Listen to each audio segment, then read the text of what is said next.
event is starting now. We are live for the Pocket Mimic podcast. It's me and Kat. Yeah. Yeah. Hopefully people are joining us this week as we're going live. We are live. Kat, you need to turn the sound off. It's me and Kat. It's me and Kat. Yeah. It is. Yeah.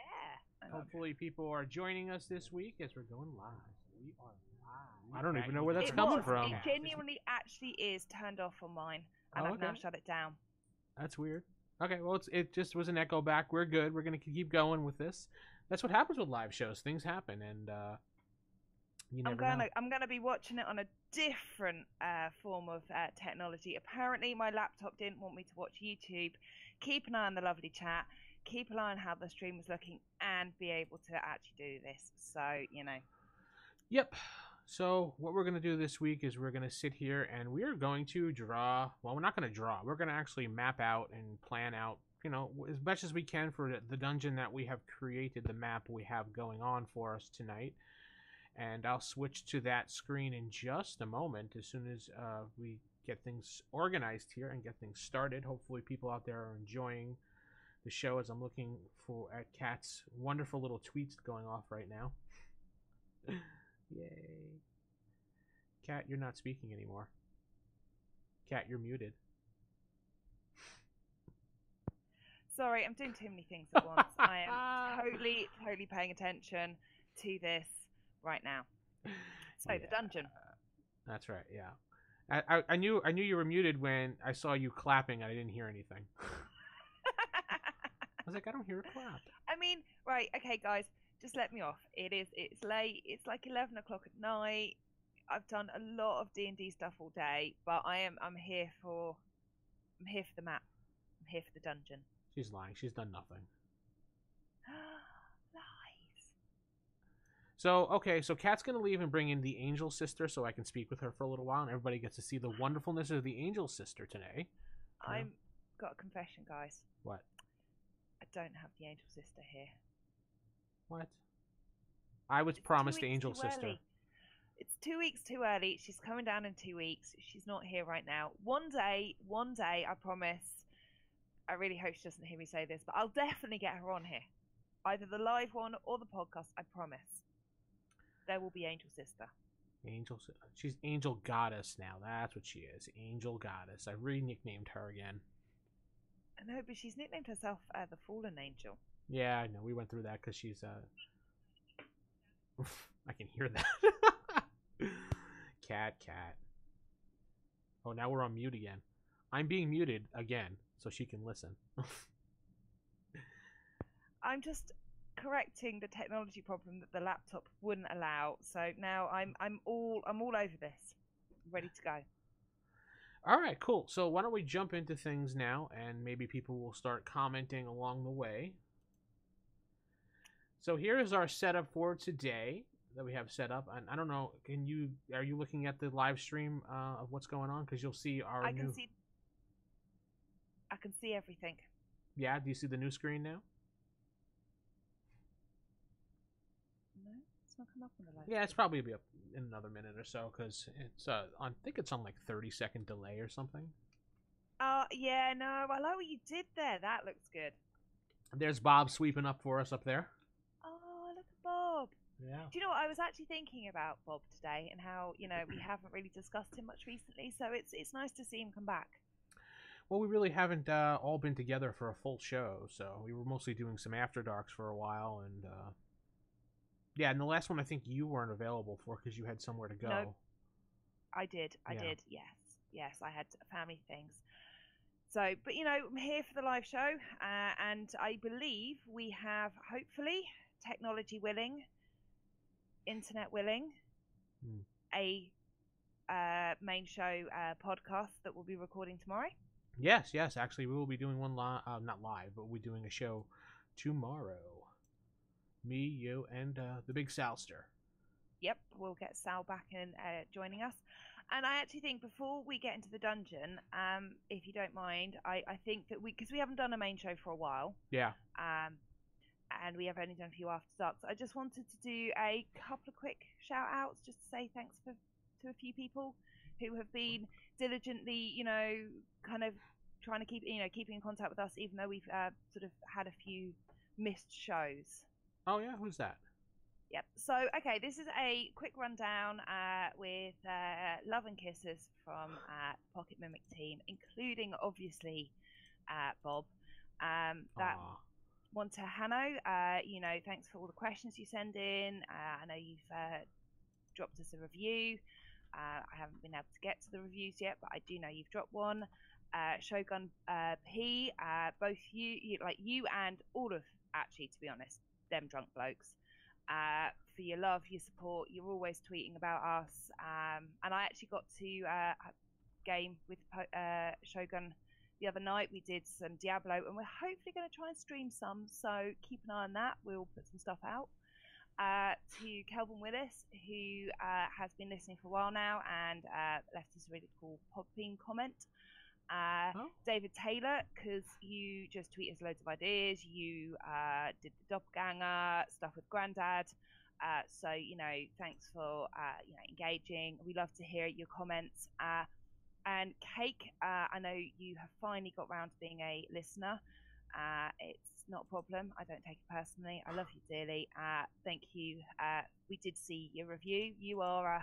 You're acknowledged. So I think that's a quick rundown of some of the people we've missed over a handful of shows now.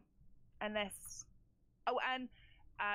just generally, there's so many awesome podcasts who keep tweeting Follow Friday to us, and we will get to digging through and thanking you all because you're all awesome. Awesome. So awesome. That was a very quick, because we haven't done that for a while. Well, it's good that people are writing in and keeping up with us, even though we were a little bit off on a hiatus there, and we only had a couple of shows because of technical issues or issues going on with, us here and there. But yeah, we're back and we're ready to, get things started. And any more, just reviews, tweets, we'll try and do lots more shout outs now. We're going to get back on track of having the main shows again. Yeah, definitely need to do that.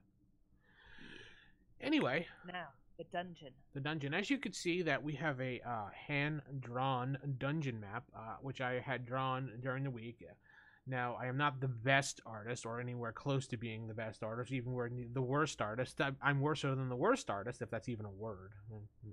I butchered the Queen's English, right? Okay, we don't take it personally. Ooh, didn't she advocate the throne recently? I think she did, right?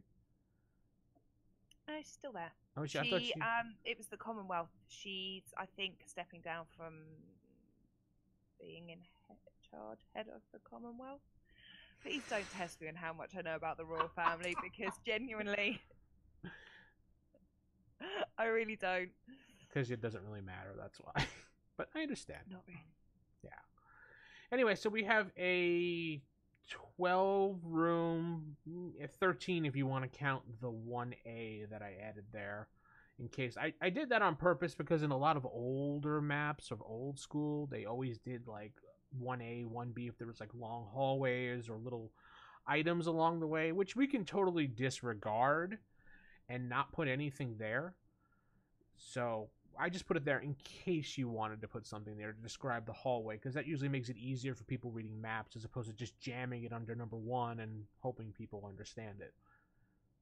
I mean, sometimes it's good to have a corridor that hasn't got anything down it, that the players have got to the point where they suspect something. There's nothing. No. If you don't mind, while we go through this process of just jotting down what we're filling these rooms in with, because I got 40 million things open and I can't do that. So if you don't mind jotting it with pen or paper, or if a notepad, if that's what you have on your laptop or whatever, be easier to do that. Yes, I'm putting it on Kat, everybody. Making her do something for once. Oh no, I do have a notebook here, and I do have a pencil. I mean, when you said notebook on your laptop, I didn't really understand. So, I mean, I've got a notepad and a pencil. Is that British snobbery? No, it's just because I'm not sure how I draw on the computer. It's called a tablet pen, and no. This is why we like Angel Sister. She wouldn't even draw on the computer, she'd also have. Probably. Just ignore us. We're artistes. Not Yes. great artists, but still.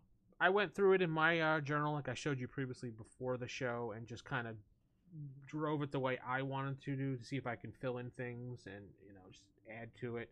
Here's a quick little view of what I've gotten.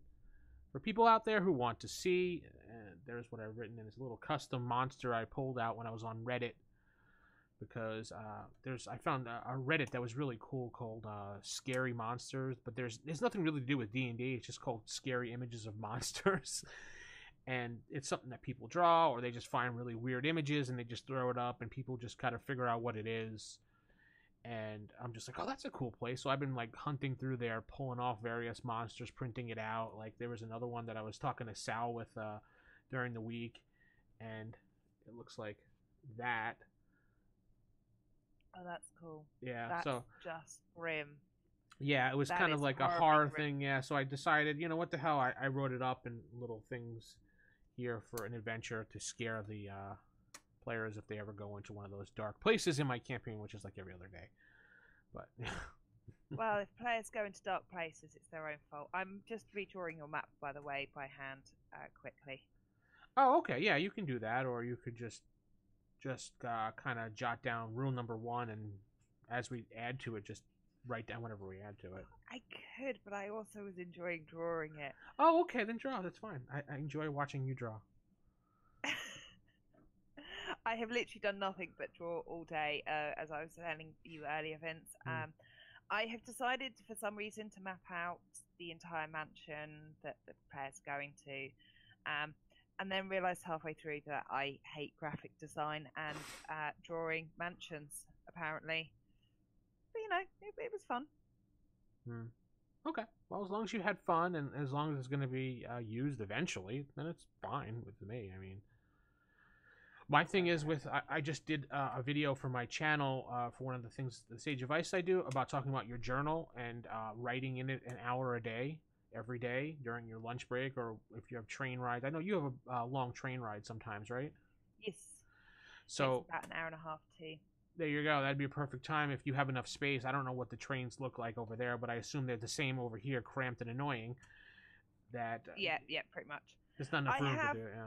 Managed to balance on my lap before the monster manual, my notebook, and be scribbling notes just on the train. You do get a few interesting looks. You can usually spot the people kind of looking like, what are they reading? Well, at least these days it's more accepted than it was 15, 20 years ago. I mean, hell, when things started becoming popular as far as podcasting and things like that, way back in the mid-2000s, there was a whole day called Read Your D&D Book Out in the Open Day. Now you can do that every day. Literally, it was taking your book and walking into the park and sitting down on a bench and reading your book, like, in front of your face, like this cat. Like, I like D&D. Yeah, that was called Reading Your Book D&D Day. But, we don't, now it's just like, you see D&D, it's like, oh, cool, what book you got? One of those things. So, yeah, we have our dungeon here. Cat is redrawing it by hand, painlessly. Because, yeah, I did. Yeah. Look, I redrew it by hand there. Aww. I don't know if you can see it, but I've done it. It's very light, but yeah, I saw it. I'll tweet a photo of my version of Vince's map later. So for me, I was first when I drew this. I like to draw maps when I draw this, and people out there that are watching, feel free to comment and tell us how you do things, and maybe we can discuss that a little bit. Or if you have a question, feel free to drop it in the chat, because I know there's a couple people with their eyes on it right now. I can see them, but yeah, what I like to do a lot is draw the map, and then from the map, in my journal, like, for example, this was another map I did. I drew this map right here. Which is kind of similar to what the other one was, because I like drawing similar layouts like that, but then there's another map of just caves, so it doesn't really matter. But I like to draw the map out, and then from the map, I like to decide what I want the hook of the cave to be, or the premise of the cave to be. And that generally revolves around some type of monster. Like for this one, I decided, all right, so the hook for this one, which is, I ran this by Sal, and he's like, oh, that was awesome. He liked it because I decided that there was this stranger that came into town, and he was obsessed with spiders. So he bought this land that was near the mountains. It was an old fort. I called it Fort Bruckstone. And inside Fort Bruckstone, he found a secret passage that apparently these spiders had made. And inside was a giant queen spider. It was called Jorogumo, the spider queen, the goddess spider queen. I think it translates from Japanese, I believe. And the spider queen, instead of killing him, promised him power over spiders and immortality if he helped feed her and create a race of human / spider people called Hooter. Yeah, I don't know. I made up the name. Huder.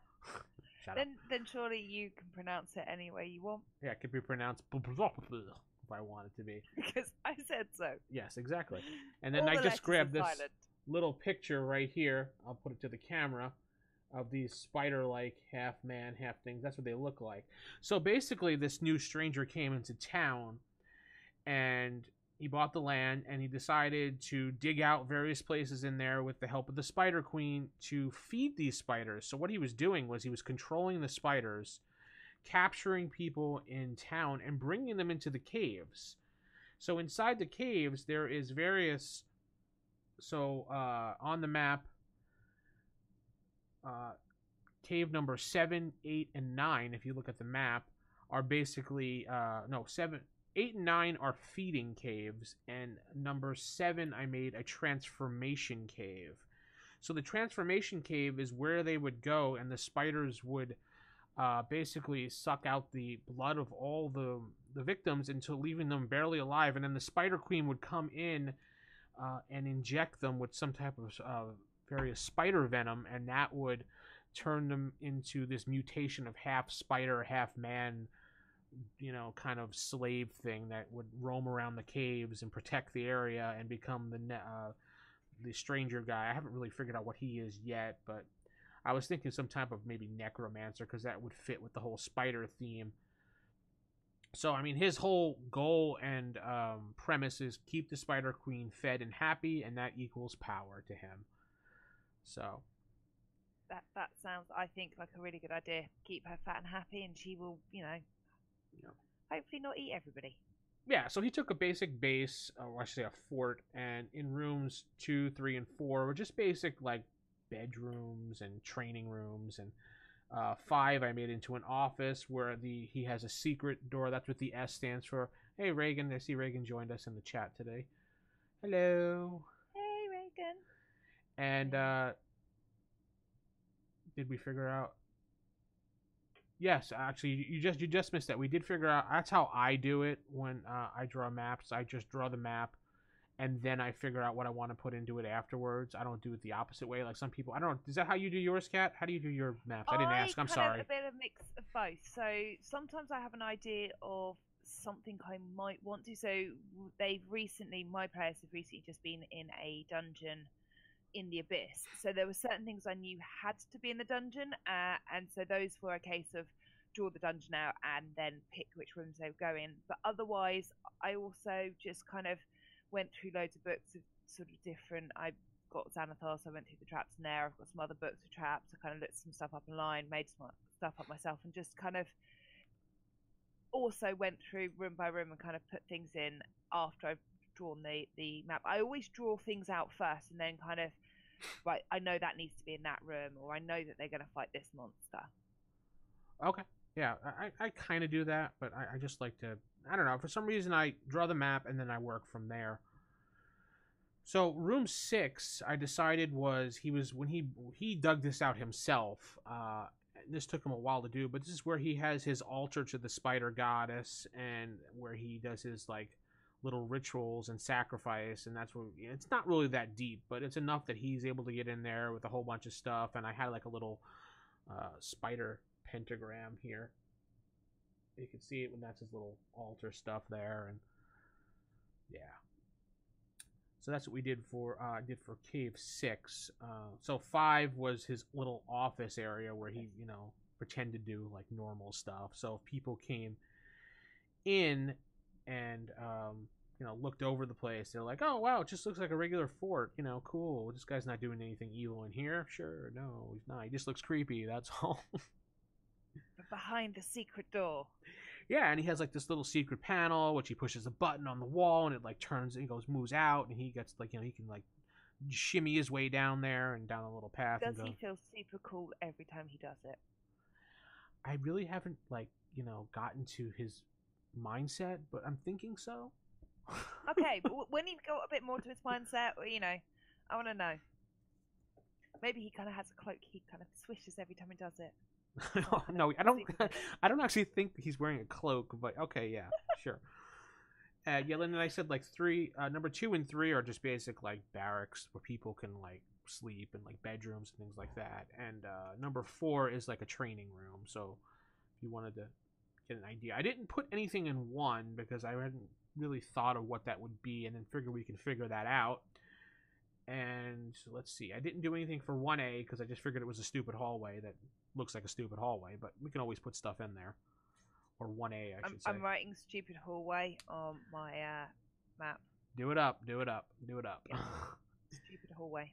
And 12, we'll go with the theme of being a stupid meeting room. So I decided, since it was a triangle shape, that it would be a like meeting hall with a big meeting hall table that's in a triangle shape like the room itself, to kind of, conceptualize the whole meeting of the minds. We're all at equal points of the table meeting one another. My God, I'm William Shatner. One of those things. Exactly. Yeah, no, I managed to get the triangle. I was just trying to work out if I'd managed to get the triangle when I redrew it, but it's fine. Oh, I want to see what did you cat it up? What did you do, Cat? I will show you a picture at the end of my version of your work. Oh, really? So Cat is just teasing us now. Always. So 12 is the meeting room, yeah. And he has 2 secret doors which he can get down to the transformation room and the feeding rooms or the Spider Queen lair itself, and we go from there. So number 10 was just basically kind of like a room where the like baby spiders would hang out in a little. I put as you can see there, little crevices in there. It's kind of blurry because I keep moving it.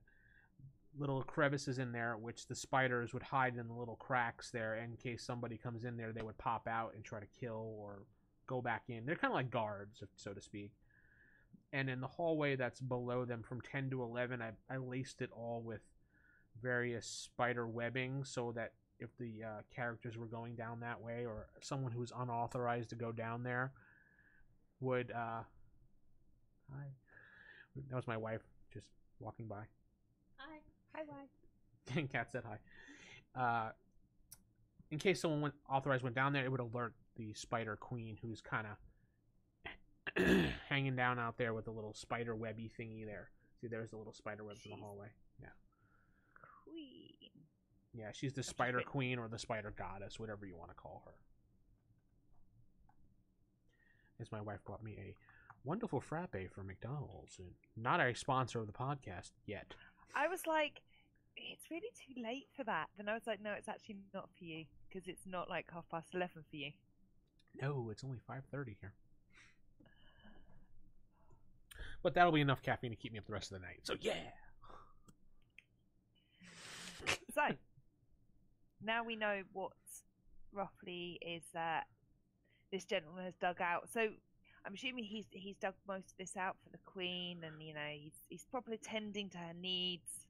Well, yeah, some of it has been carved out by the spiders themselves.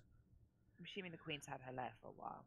Yeah, she's basically had like 1 or 2 of these little cave entrances thingies, whatever you want to call them, down here for a while. So he's basically worked with her to make these things. And yeah, I think that's how it worked. I really didn't really honestly care how it was made. I know you're doing this just to get an idea of how it was made, but I just don't really care. Just like to put you on the spot.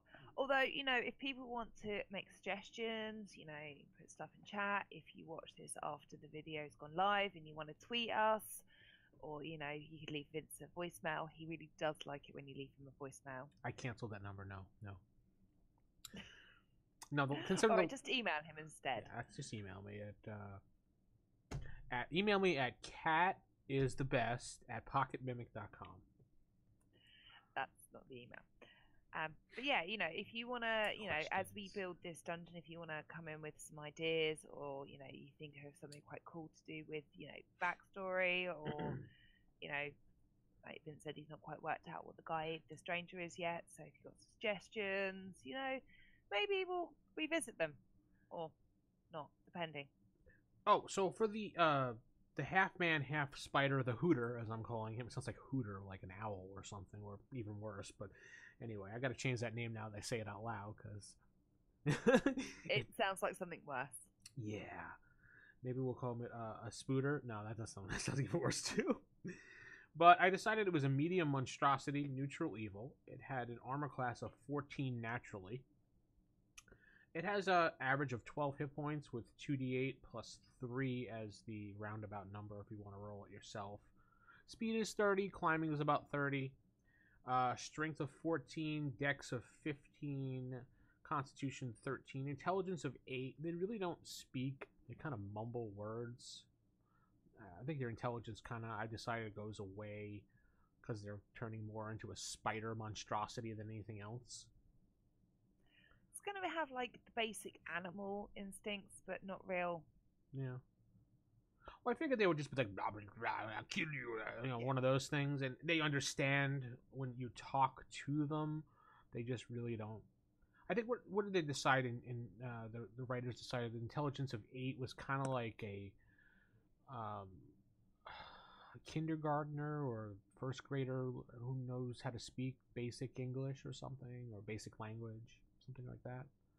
Comprehension of like a first grader or something around there. No, am I wrong? I don't know. No, I think it sounds about right. Wisdom is going to be 10 because they're still kind of average human dropping. So charisma of 7 because they're ugly mofos. And they're not really doing a lot of talking, so yeah. No. So I gave them perception of 4 because they have the spider senses going on with them. They have a stealth of 2 because they're still kind of learning how to stealth like a spider, but they still have that whole human thing going on. So they're not that great, but they're they're getting there. Survival is +1. So the senses I gave them was dark vision of 60 feet. And their passive perception is just a 12 at this point because they're still younglings as far as being a half man, half spider thing. Still haven't figured out the name of that. And Sal was joking when he saw these. They're like, "Oh, is it Man Spider?" I'm like, "No, it's not Spider-Man, Man Spider." There is no man or spider in its name in any combination. No. They also have blind sight of 10, so. And I figured it was like a CR1. I want to say I don't want to say it's a CR2 because that's a little too much. I'm thinking it's a CR1. Yeah, I think because it's not that much more than, it's sort of similar to the sort of lower end things that you find around that challenge 18. It's got some of the spider stuff. It's kind of a bit of a sort of a shambling humanoid. It's not. I was kind of looking at the wolf spider and the regular spider and the Etten cap as well. I think that's how. Yeah, I was looking at that monster when I was lighting this up. He also has spider climb and web sense. For actions, he has a bite, which does 4 points, but does d6 +2 if you actually want to roll it. He has 2 claws, which gives a +4 or 2. I'm sorry. Okay, let me back up a second. The bite is +4 to hit, damage d6 +2. The 2 claws are also +4 to hit, and that is 2d4 +3. But So basically, he can't do both. He can only do one or the other. So he can either just attack with both claws or he can bite. Generally, I would see these things using their last ability of webbing. And yeah, this is where the whole thing when Sal was laughing saying man spider, but they can shoot webbing out 30 feet to restrain a target, and there's a DC 11 strength check to break it. So I would see them shooting their webbing out. And then biting. And then jumping on them and then probably biting them or, clawing them to death. Now, they probably would bite them because clawing them would probably rip them out of the webs. I reckon clawing is the kind of thing that if something's come at them and they haven't had a chance to shoot the web, they'd attack with the claws and then maybe next time going for a bite. But definitely once they've got the webbing, they can just kind of pounce on and eat the person. Yeah, pretty much. And that's the main thing that I said would be roaming around in this place, because spiders. And then, of course, you'd have the normal, like, wolf spider in there, or whatever, just like little half or 1/4 CR things running around in there that you want to fill out the caves. Like, I'd say swarms of bugs, things like that. Little beetles, possibly, too, or fire beetles, things like that. Little things that just would roam around cave areas because they dug their way in, or I would see that in a cave like structure. I don't agree. Yes, no. Yeah, no, definitely a little, like you said, swarms of bugs, other spiders, snakes. You could even, obviously start looking at some of the things that might grow in dark areas. So, like you could put a couple of spore type things in there. Fungus. Yeah. Molds, oozes, things like that would crawl their way in there. Yeah, things that like to hide in the dark and sort of more danky places. Maybe have a mimic in there, right? Just randomly in the queen goddess spiders, just hangs out, sits there, pretends to be a chest. Sure, why not? So room 1. Since I decided, are we going to go with the whole, this is a fort, like an old, garrison fort type thing? I'm thinking the entrance area would probably be like a greeting area. No, there's no one behind a desk saying, how can I help you? Not like that type of greeting area. Welcome to the fort. Welcome to the fort. The goddess Spider Queen services your every need. Please sit here while she destroys your life and sucks your life. Just lay back and enjoy the transformation caves. Yeah, there you go. No, this would probably be like an area where they would hang up like pictures and paintings on the wall of their accomplishments of, how, if you've seen various military forts or barracks, there's always those pictures of like the country and things that they've done, maybe like the king at the time, or in the president's always hung up in our barracks, things like that. I would say like the former king of this area would be there on the wall, or maybe a queen, or maybe the lord of the area, or maybe the guy that bought this place put his own picture up because he's conceited. Maybe flags or something. There could be a map of the area potentially. Yeah, map would be perfect, actually. Yeah, maybe, not too much of a map that he's plotting things out on map, because that'd be kind of dumb. Like a just sort of general, Or is that smart? Just like one wall, just a massive map with just like pins in it. It's just like, I'm going to hit here, and I'm going to hit there. And I'm going to put it out in the open. Never see my secret map in the front foyer. Yes, I'm going to put it out in the open so the player characters will see it right away and know what I'm doing. But because it's right out in the way, they won't. They'll be like, no, it's too obvious. Oh, yeah. This is a room I would definitely put things in that are so obvious that they wouldn't even look twice. So they're like, oh, this is the entrance. Nothing's going to be there. And you could put, like, secret, like, compartments in the walls and things like that. Like, maybe a compartment that has a bag in it and it has some magical items. Just throw it in. Why not? To see if they search the room. If they search the room, secret compartment, it can be really hard to find secret compartment. Yeah. Maybe it has something that takes actually out the Spider Queen, or is useful against the Spider Queen, or might actually help them if there's a human who can't see in the dark. See in the dark, something that actually, could change the tide of things if they actually find it. No, that's what torches are for. No, that's what you see in the dark with. No, I'm kidding. No, as a person that likes to play human characters, I would appreciate that if you did that for me. Yes, help me see in the dark. So our druid we've played something like 40 odd sessions, and she's just remembered. Well, actually, so she's had, I can't remember if it's something from the druid or from an item she had. Basically, she can cast a spell to help the human see in the dark, and it's taken her a long time to work out that she actually could do it. She's like, oh, all those times you haven't been able to see, I could, yeah, I'll do that. Kooky. Always think about your humans, they can't see. Oh, you're so sweet. So, yeah, that's what I would think. Room 1.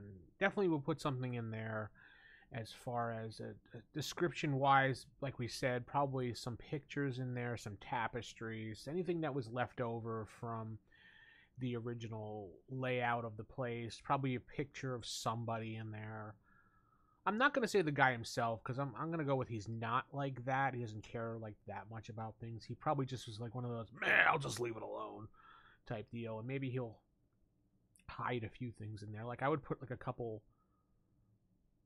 maybe like those little vases that people put in the corners to put plants in and things like that. Those large ones. What the hell do you call those things? I guess a vase. I have no idea. I'm not a home decorator. Large vase, maybe. Large vase. Yes, that's it. So we've got secret compartments, magic items, potentially. Do they search? Pictures, tapestries, pictures of important people, maps, and vases. Maybe one of the pictures, actually, or a couple of the pictures could be the spider goddess as in her human avatar, and that's just something that he conceptualized and drew himself, or a picture that he had of her that he put up. And that could be kind of like a little hint of what's going on. Or maybe there's pictures of spiders in there of eating people or something like horrifying like that. Maybe it's quite subtly done. I could imagine sort of painting, like you said, that he's conceptualized of her in her human form, and there's sort of in the background image that if you look closely enough, and there's like maybe a high perception roll or investigation roll, they actually can see that the images in the background are spiders ripping apart and eating people, but you actually have to be able to really investigate it to see it. So there's like little hints in the room, but you actually have to try quite hard to find them. It's a good idea, yeah. So moving on from here, we will go down the hallway of 1A, looking at the map. Or we could just leave this a regular, like, kind of dark hallway that... Yeah, I would probably leave the hallway as a dark, dusty, enclosed hallway that's not well lit. And probably put... Maybe I would... I'm thinking this guy is overprotective and paranoid, so I think he would put a trap down this hallway. Especially after the T section. As far as going towards 12? Because I reckon he's most likely to, on a regular basis, go from 1 to the training areas where his office is and the altar, and only go the other way occasionally. He'd know where the trap is, but what he wouldn't want is anyone else turning down that way towards the Queen. I also think that there would be no harm in having maybe in a couple of places some spider webbing. To make up some difficult terrain, because again, it gives the players a little bit of a hint of what might come, but it doesn't hinder them that much. It's annoying more than anything. Yeah, that's a good idea. Some spider webs in there to kind of foreshadow what's to come in this place. There we go. I would think the trap, from my looking at that hallway, is going to be probably halfway down between the T section towards the hallway leading to 12, because logic in my mind, if I'm a player character and I'm going in the dungeon, and I don't know how many newer players do this because they're not used to it, but I know being from an older school of gaming, when you go into dungeons, always check the damn hallways with poles because there's always traps and you always fall through the traps. And a lot of traps when they designed them back in the older editions was they put them at certain junctures right before, right after, and right in the middle of it. So I would probably put it further along the way so it gives them a false sense of, oh, we're fine. Thud, trap. Once they get over halfway, they kind of, because again, like you said, you expect to see it. The most likely places as a player you'd expect to see it is just after the entrance as you step out from room 1, just around the. Ooh, Reagan has a great idea. She said, make 1A look, it's unused, a lot of dust on the floor, no footprints because he walks on the ceiling to avoid his own traps. Nice. Yeah, because the Spider Queen gives him powers, so maybe she gives him the ability to stick to the walls like spiders, so they're not looking at the ceiling. Good job. I like that. We're using and that. That's a really good idea because it gets around and we've talked about it before with dungeons, about the fact that, well, why would someone trap a corridor that they use regularly? Because you've then got to remember where to step over. But if he can climb the walls, he's not stepping over the trap, but it's designed to keep out anybody else. There we go. Yeah, and he hasn't had a chance for Bob to sweep up the dust, so he's too busy sweeping above me right now. Little puffs of cloudness there. Drawn by our own Sal. So I love Bob. Okay, so we're gonna head. Let's do the left section first. I think that would probably be the easiest to do right off the bat because it's pretty simple itself. Room 2, I conceptualized as just kind of like a bunker area. There'd be a bunch of bunk beds and a bunch of like foot chests at the bottom of the bunk beds, things like that. Maybe you would find some old leather armor. You'd find some clothing. You might find maybe a couple copper pieces left over from soldiers. You'd find some old weapons. Maybe if you want to be generous, you could put some silver or gold in there, depending on what you want for your campaign. I don't think any magical items, really, but... No. I think at the most, maybe like you said, like a couple of silver, or maybe one... Because this is an abandoned barracks, long ago someone's, I don't know, hid in a wall somewhere, like in a wall crevice, or under the bed or under the mattress, something like maybe a bag of gold coins or a bag of gemstones at the most.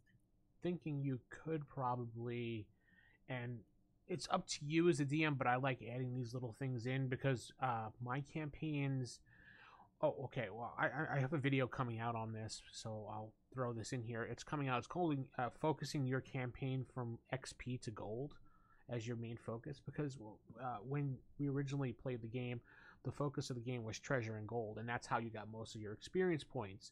Because if you look at the experience chart in the older games, you really got not much experience, because a lot of it was based on gold, and gold transferred into experience points. Treasure transferred into experience points.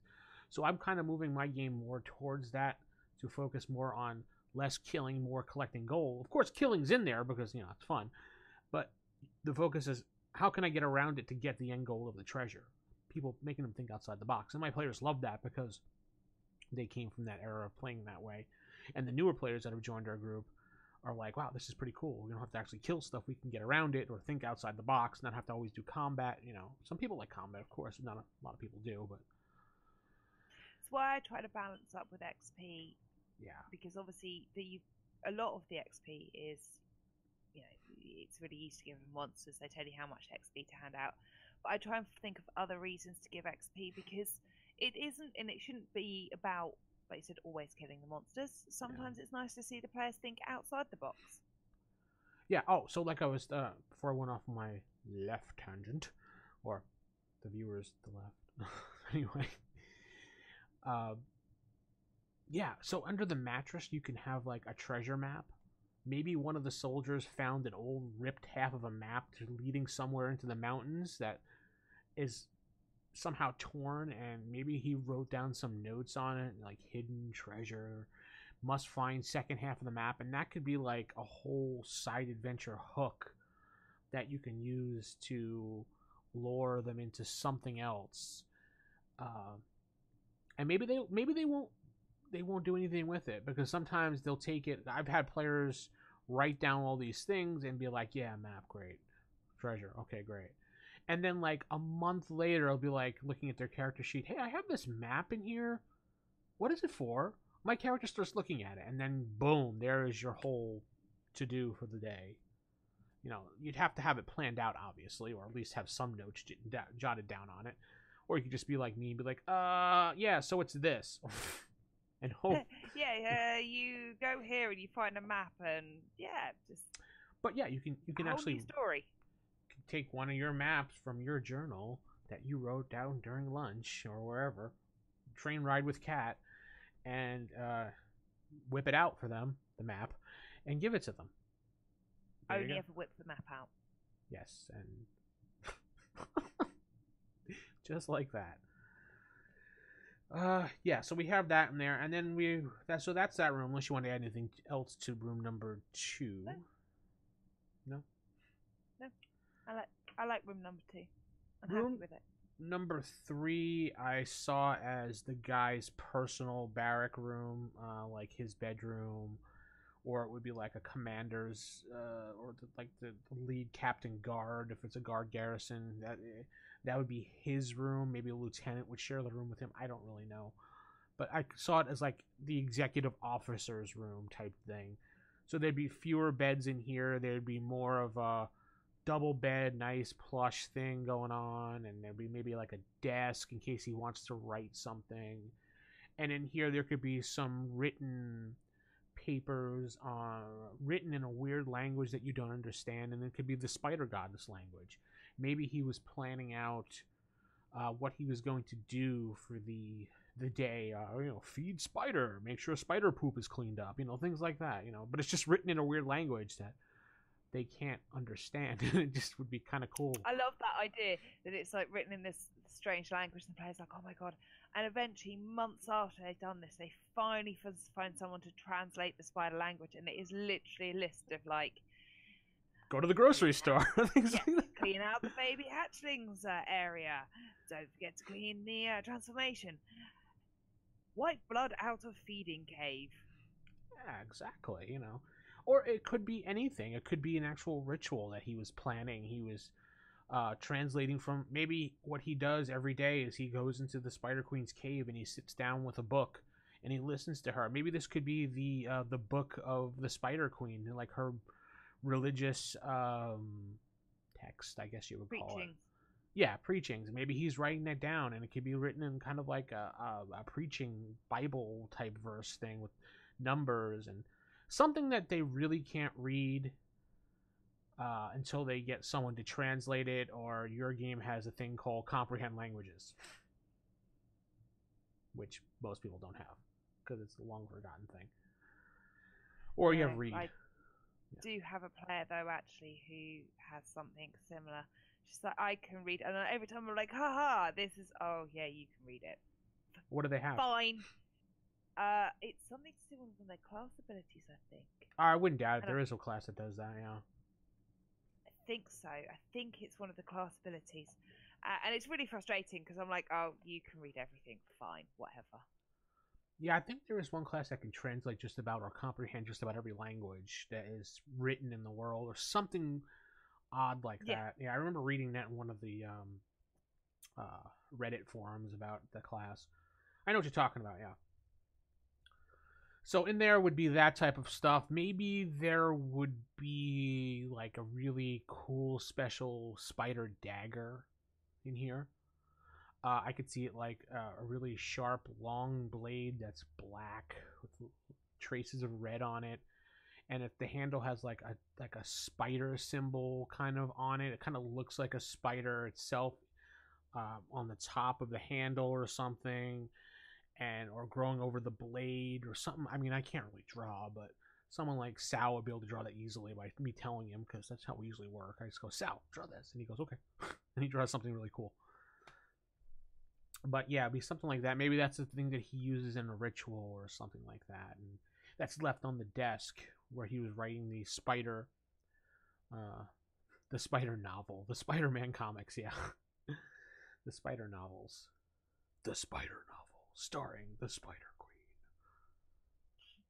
the Spider and the Stranger. There we go. Next on NBC.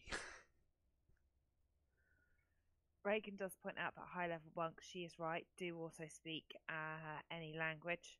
Oh yeah. There are characters out there that can. This blade is a bit wonky. I was drawing the sword, but I've drawn it a bit wonky.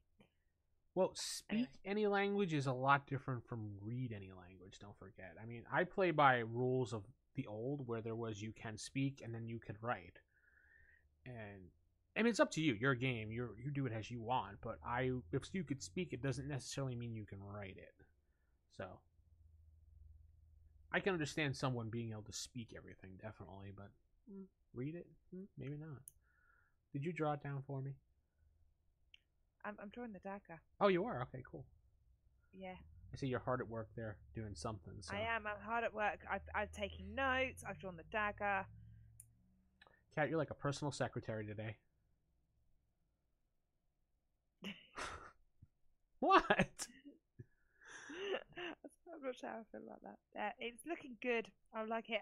It's really badly drawn. I've literally sketched it in Biro. Kat, cancel my appointment. No, I'm kidding. They're cancelled. Don't worry. Okay, thanks. Cool. Let's see here. Okay, so that was room 3, and we're going to the kind of. Well, did you want to add anything to 3? I'm sorry. No. I like the idea of maybe finding the dagger. Maybe if you want as the DM, depending how you're feeling, you can make that have some kind of magic properties. It could have like a poison property to it, or something, or some kind of life stealing. It's a ritual dagger. So I like the idea of having that there, and then sort of maybe a few nicer coins and things, and then move on to the next room. And Reagan's asking what terrain would set this dungeon in. What does she mean by terrain? I mean, I set dungeons anywhere. Yeah, I mean, I guess maybe are you asking if this would be a fort near the mountains? Is that what you're asking? And the Spider Queen and the Stranger built everything underneath the fort, which was leading into the mountainside. So there was kind of a digging thing going on, if that's what you're asking. But okay, so room 4 I saw as basically a training room where they have those like things, dummies hanging up that you can fight just to practice swords and bows and things like that. Just a small training room, those little dummies that they punch on and things like that. You've seen them before. And again, I'd say that the weapons are very sort of low grade, like you said, training stuff. Nothing particularly fancy. Nothing, I would, maybe put a rat or 2 in here just to throw them off. Yeah, a giant rat, because I would see some rats hanging around in here. Yeah. Yeah, you could do like a couple of giant rats, or maybe a giant rat and a swarm of rats, or something like you said. Just something small to kind of throw them off, get them prepped and ready. Yeah, and this room would obviously be very dusty, and there'd be nothing lit in here for a long while, so it'd be very dark. Probably smell because of the rats, I'm thinking. So I would think that a Constitution save would come into play here for the stench alone coming from the room, just to add to the flavor of the place. An easy one, like 11 or 12. What do you think? Yeah, nothing too hard. I mean, obviously you don't want to hit them with anything too bad straight away. Enough to kind of make them feel a little bit like you kind of want to start getting them wary. If there's going to be a few things early on, do they want to keep going down? Do they going to have to start? They might want to start prepping a few of their things. Just something to maybe worry those people with low constitution, but for the most part, people with good or average constitution sail over it. if you fail, then we would say that you would probably just turn to the side and vomit for one round because the stench is so bad. I mean, we've all smelled something or walked into something that is just so horrible. You're like one of those, and you catch it before you vomit. But sometimes you just don't. I mean, rotten meat or something or things like that happens. I put fail vomit for one round cause stinky. And that is our catism for the day. Anyway, so room 5. You want to add anything to that? I keep moving forward. I'm sorry.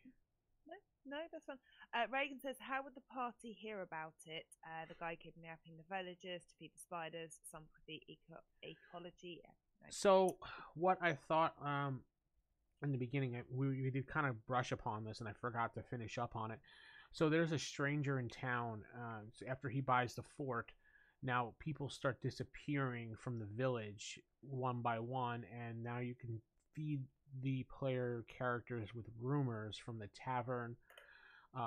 People missing. Maybe, people keep talking about how don't go out at night.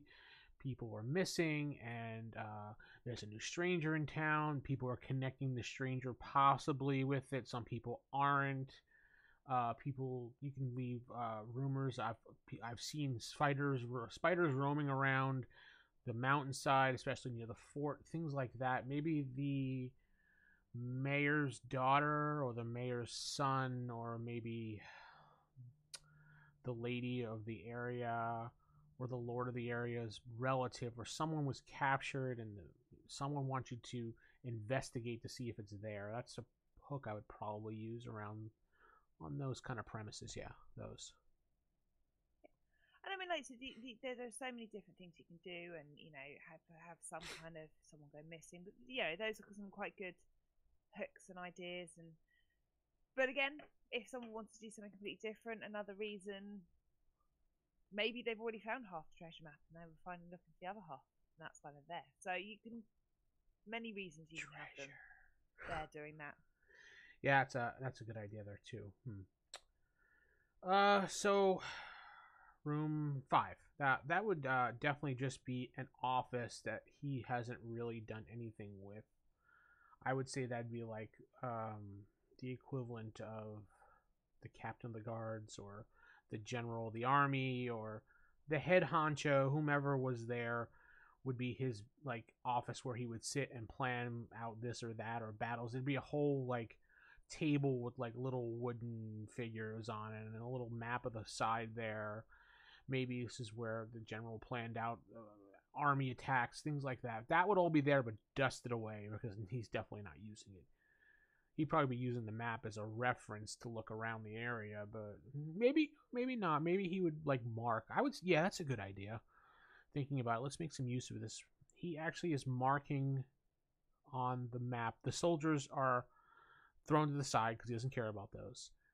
And no, actually, maybe he does care about them. He's marking the map with different soldiers in different areas and maybe color coding it to where he's getting people from.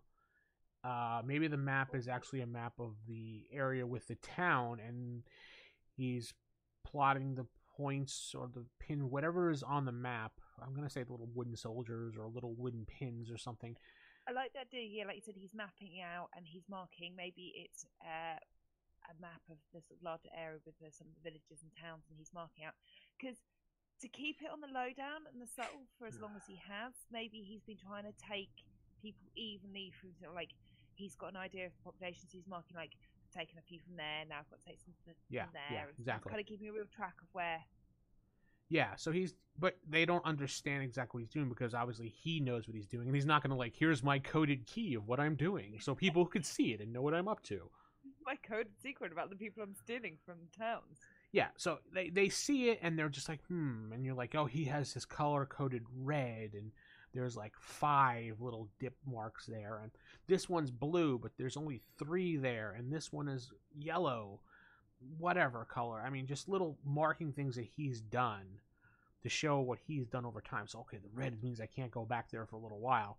And maybe the coloring is he can move the coloring too, so we can keep track of what he's overdone. So He doesn't go in one spot too much. Cool. Anything you want to add to this room? Nope. Office. I like the idea of, like you said, it's because by this point we're hoping that, like, obviously he's going to have some more of his, like, a little bit more of his secrets out, but like you said, that's still in a code that only he understands. Yeah, exactly. Oh, and there's the secret door in this room, which was with the button panel on the wall, so that he pushes and swishes his way through, as you said, with his cape, because he has a cape apparently. He is swishing in a cape. Sorry, I've decided I've made that decision about your character. That's fine. You can do it up. So we would probably say a search of this room, and I'm going to say it's going to be a difficult search. So it's not going to be a simple search to find this. I'm going to maybe like a DC 16, maybe 17, because it's not going to be that easy to find. I'm going to say it's going to be, since it's so dark and there's a lot of dust and everything, although, well, maybe that the dust would throw them off.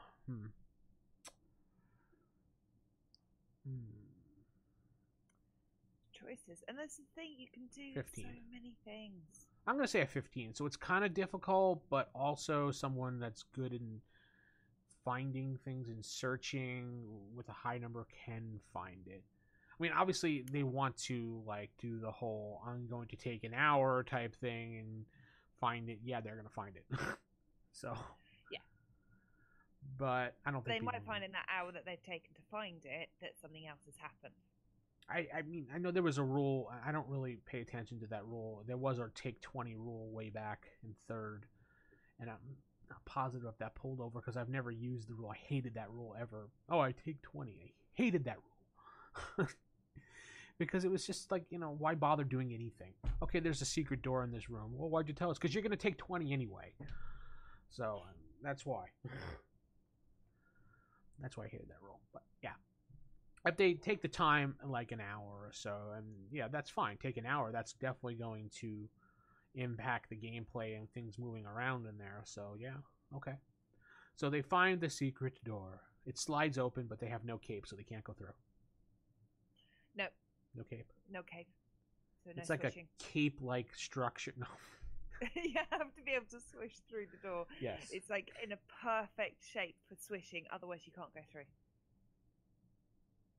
Oh yeah, Reagan has a good idea of throwing in a rumor of vampires in the area that are it's a red herring type false rumor, because there's always false rumors. Yeah, vampires, or it could be ghouls, things like that. Anything that would snatch and kill people would be perfect. Goblins. And it'd be quite nice if it's a rumor, because it will get the players off the track and be surprised by what they find. Yeah, anything to throw them off, and they'll get some stakes and everything, and silver stuff, and be like running in there and it's spiders. Oh crap! We're not prepared for spiders. It's a spider. So they find the secret door. They swish their way through, because you have to swish. And it will just say it's kind of like a cramped, really tight tunnel that maybe was dug out by him, so it's going to be built for his proportions. Because when you dig a tunnel that you want to keep hidden, you don't dig it out for other people. You dig it out for yourself. You don't say dig out a really wide tunnel. You don't sit there and go, big tunnel. It's my secret tunnel. Massive. It's like, Kat, you're going to be building, this tunnel system in your house, and you're just like, I don't want anyone to find out about this, but I should probably add another 3 to 4 inches on each side, just in case someone finds it and they're easily able to. No, you don't do that. Small, cool space. Exactly. You build it so you can get through it, so you could squeeze through it, just enough for you, not for anybody else. So yeah, this is probably one of those where they're going to have to squeeze through sideways or something. And I would say smaller characters, like, I don't know, a gnome or halfling, or what's that? That bird race. I can't think of the name offhand. Kenku? Yeah, it's a Kenku. They would probably have an easy time because they're able to squeeze through little areas. without any problems. But humans, and I would maybe an elf, because they're usually slender, depending on how the player like conceptualizes their elf. Dwarves, forget about it. They're going to be like trying to get through that thing because they're something like a Goliath or the Goliath. Turbo. No Goliath. They're not going to go through. Goliath's going to get their like arm through, and that's about it. They're just going to get arm through and be like, "We'll wait here. Yeah, let us know what's down there." I'll play with the wooden soldiers. Yeah, do. Yeah, like that. Yeah. Yeah. So it's kind of like one of those steepy little things. It's all dirt. It's not really fleshed out, and it kind of has that feeling of if you do too much that it's going to collapse type thing, even though it's not going to, but you can kind of make them see. This is where you can put a little fear into them, especially if there's some characters that have the fear of claustrophobia, tight spaces, or even I hate to say it, the player has that too, because that'll transfer right over to the character. But you can make them actually roll here at this point as they're squeezing through for no apparent reason. Never tell them why, and just be like, "Yeah, okay, you're squeezing through. Give me a roll. What do you want me to roll? Just roll d20. What'd you get? I got a 15. They look all confident. Okay, yeah, sure. And then you just put a little, just do one of those little scribbles on your book, but you just put a scribble, and they're like, "What happened? Oh, nothing. Nothing you notice." Boom, right there. Paranoia. That's how I do things. And you have every one of them do it that try to squeeze through, because you got to be fair about the paranoia. I love doing that. Because you don't want just one person to feel the paranoia. You make the whole party feel bad. And I love doing that, because then like the players start talking to each other like, "Well, I got a 10. Nothing happened to me. So, but John got a 18 and still nothing happened. I wonder what's going on." And then they start talking like that, and then what you can do is sit back, let them chat about that while they're doing their whatever they're doing, and then maybe they say something that you can use to throw in there, because that's how old DMs work. We steal ideas from players along the way. This is what I don't understand when my players are talking. I'm like, you do know, the more you guys talk, the more I'm just making notes. Oh yeah. Things that are really useful. Any good DM you don't want me to would make do that. notes. Stop talking in my presence. Yeah, and any DM that's DM for a while, even new DMs, need to catch on to this. Let your players talk. Don't interrupt them. Sit there and listen. And if they ask you questions, be like, "You don't really know. You're not certain." You don't have to give them an answer. I mean, you could just tell them, "Oh, you don't see anything happen. You don't notice anything happen. Fine. You want to give them something? You hear a rumbling sound. Where'd it come from? You're not certain. Maybe above you, maybe below you, maybe from the side. Well, did anything happen? You saw a little bit of dirt fall down. There you go. All right, so yeah, you get down in here, and in this room is basically, I saw it as kind of like an altar room with like some candles on an altar with a skull, maybe some like small dead spiders. What you need is a one DVD. Of these little props. Oh dear. Yes, perfect. That's what you need in there. Yes. With there's the dead body, the mummified body that. Okay, that's what fell off. That's what you need in there. Yeah. Okay. Yeah. I don't know if I would put a dead body in there. I mean, that was just on the altar anyway. Oh, but, okay. I always like a good excuse to use that altar. That was the one that Jasmine made me Raven Elf. Oh yeah, she does great work. Yeah. I thought you said I always like an excuse to use a dead body. I'm like, would you have dead bodies laying around, Kat? I mean, do I need to know something here? Well, I mean, no, I just like to use the altar as much as possible. I haven't ever seen your significant other, so. Nope. Pin him away. Anyway. Only over there. So, small tunnel leads to temple, altars, room, candles. That's what I've got written down. I would say that there's like a pentagram type thing, like the spider. Like I have this little hieroglyphic spider thing on my map here. Right there. Where my finger is, right there. there. Now it's visible. Now you can see it. Something like that. It has some like more spider writing on it that you can't understand. Yeah. It's a wonderful. Yes. And I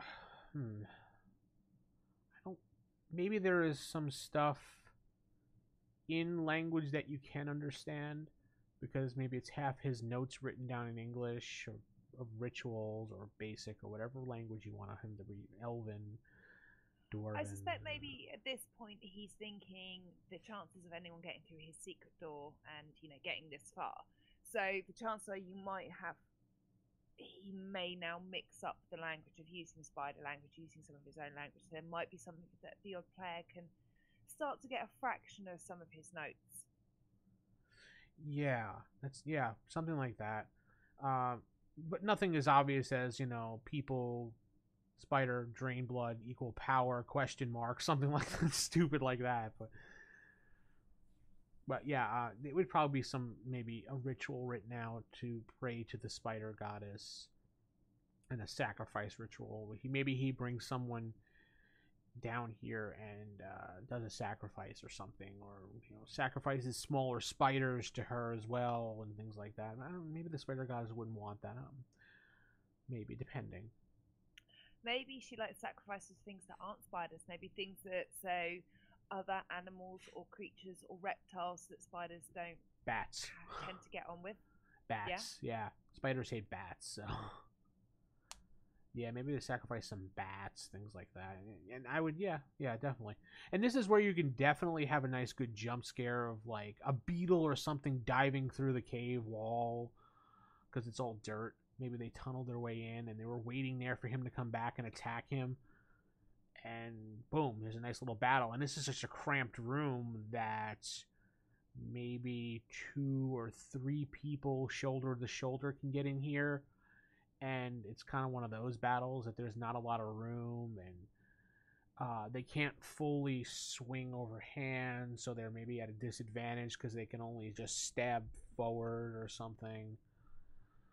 Thinking that would be this room. Okay. Yeah. Some kind of jump scare. Yeah. At the end of the day, because this part goes down and this is a dead end, so they're going to now have to turn around and go back out the way they come. So giving them something that either, like you said, some kind of encounter or something, that a jump scare or some kind of something that happens, might be just a good way to end this little bit, and then them turn around and go back again. Yeah. Onkeg, yeah, an Onkeg would be perfect too, maybe. Yeah, that might be a little too... It's... Onkeg, I forgot what CR the Onkegs are. I have to look that one up. Do you think they'd be... Kobold. I always go to Kobold Fight Club online to check things out. I love that thing.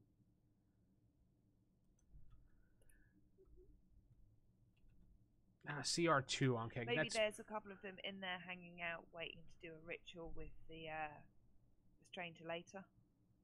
Maybe. The Onkeg is a CR2. That might be... maybe. Yeah, that could be a good... Yeah, maybe that's a... See, okay, yeah. Now that I'm thinking, maybe that can throw them off and they think that's like the big bad of the area, and they're like, wow, we found him early or something, and they blow everything into this whole encounter, or let them waste... They do that whole thing that they're like, oh...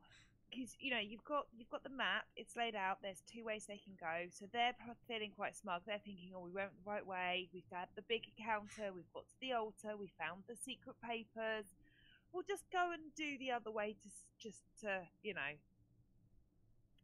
get all the things and get all the loot, and then they end up getting into an even bigger encounter. Yeah, exactly. And she was being silly. Well, you know what? Your silliness led to something really cool, so keep it up. I like the silliness. Silliness is always approved. Silliness is always approved on the Pocket Mimic Podcast. Approved, appreciated, and loved. By More Cat. silliness all By the time. Cat, all the time. Okay, so we have that.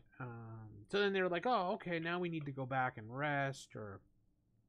there's still another hallway, so we might as well go up and let's go into one of those rooms and barricade ourselves in and rest and blah blah blah blah. So we can do that. And at this point, the stranger would definitely know.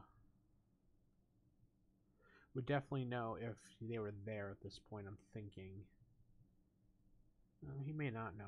I don't know where he would be hanging out. I'm thinking he's probably in two places, and you could, as a DM, decide that. One, he could be out with some spider, half spider people or spiders hunting for more victims, or he can be down in the Spider Queen area, listening to some preachings or whatever. Or if you decided you wanted, I don't know, to maybe have the Spider Queen as the final boss, he could be what was in the ritual room. Yeah, that's a good idea. So there's lots of places you can have him. You can have him, I know, maybe if he's not in the ritual room, maybe he's hanging out with the Spider Queen. Maybe he has something, some kind of glyph or warding that lets him know. So, I mean, that's really a DM decision. If you want to up the antes for the player and make it a little bit more pressing that they move on because he knows they're there. If you want to try and prevent them from having, for example, barricading themselves in somewhere and taking a short rest, that's a way to get around that by making it that he knows that they're there. Yeah. Okay. Yeah. Any route. Yeah, you can go that route too. Is the DM your decision how you want to do it? If you want to throw the Ankeg in there, or you want to have him down there, caught him in the middle of a ritual. Reagan has another idea. What if the Ankeg is controlled by a rival cult or something? Yeah, that's a good possibility. I mean, you could involve There's another so cult. many things you can do to mix it up because again, if you throw in the other rival cult, maybe some of the documents that are found allude to that, and then the players realise they've got to now go and do something else. So if you want to get another story hook for them, especially if they're kind of low-level characters and you're trying to kind of keep them in these small story arcs and small little hooks, you could do something like that. I'm looking at the Ankeg itself and trying to think of why he would be there. Now, I like the idea of the other cult and the cult's butting heads and everything and trying to control the area, but I like to look at the monster and kind of figure out why he would be there. And I know that's kind of silly, but it helps me wrap my head around the adventure and the whole end game itself while thinking of how to use him at the same time. Because I think like this and like this and like that and like that. I always like to have a reason to meet it. Sometimes you go to you end up in a place and you're like, why is this monster here? It's nice that there's a sort of a tie-in or a reason behind it. Yeah, I mean, I hated the old Gygaxian dungeons where it was just like a zoo farm, and it was just like, hey, there's a gelatinous cube, and then hey, there's a goblin, and hey, there's a giant spider, and hey, there's a goblin. It's like, why are these things all in the same damn friggin' dungeon together? It didn't really make sense. Why are they even hanging out near each other?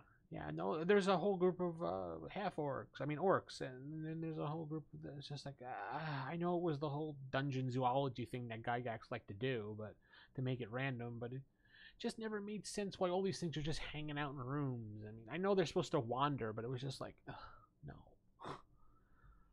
I like to make my dungeons flow with creatures, so this is all spider themed. What would be in a spider themed cave, which we went over before? Those things. And okay, yeah, he might be in this cave as a spy from another cult, and maybe he tunneled his way in, and maybe he followed the stranger in one time and found the secret when he's waiting down there for him type deal to, get some more information and go back. Maybe he's a really intelligent one, something like that. I like that idea. She said, so maybe there's a tribe of three kin nearby, and the stranger tried to kidnap some of their kin to feed the spiders. So, again, it's always different. Again, because you can then bring that back to story hooks to why the adventurers might be going in to check out this area. The Ankeg is a guard dog. Yeah, I like that idea. Or maybe he tunneled into right near the Ankeg's area, and the Ankeg's like, hey, yo, what are you doing in my area, bro?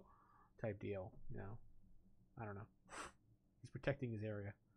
Just some ideas to run why he's there.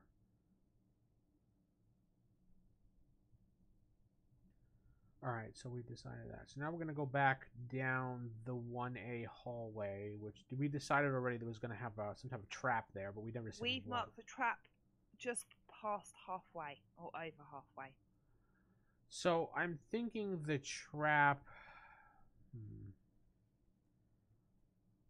I don't want to say it's a pit trap, because that's too used. I want to say it's... I want to say it's some type of tripwire trap halfway down, because that's hard to see. Yeah, maybe also playing on the idea of the sort of the spider thing. So maybe it's a tripwire that releases a webbing that you get stuck in, or something that entangles you, or something that's kind of slows you down and restrains you. I mean, he's going to have ample spider webbing with hanging out with spiders. Maybe it's a trip trap that triggers the little baby spiders that are hanging on the ceiling that you don't see to attack. Maybe, yeah, but maybe they're like super poisonous. Oh yeah, they're like tiny, have like 1 hit point, so you could just like bat them off and kill them. But they're like super toxic. I would say the toxicity is like a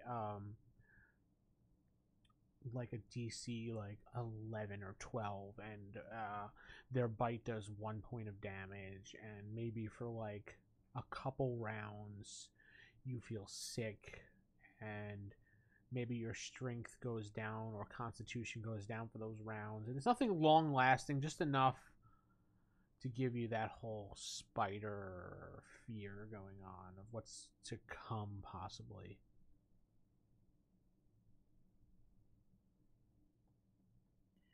Reagan said pressure plate will squish them. So again, there's lots of things you can do, like really traditional, like the pressure plates will squish, or pressure plates and have like darts come out. So maybe the darts have some kind of spider toxic venom in, or well, I'm thinking he's one person with a spider, so I don't think he's going to have time. I like the squish thing, but I don't think he's going to have time to make a trap that's going to squish them.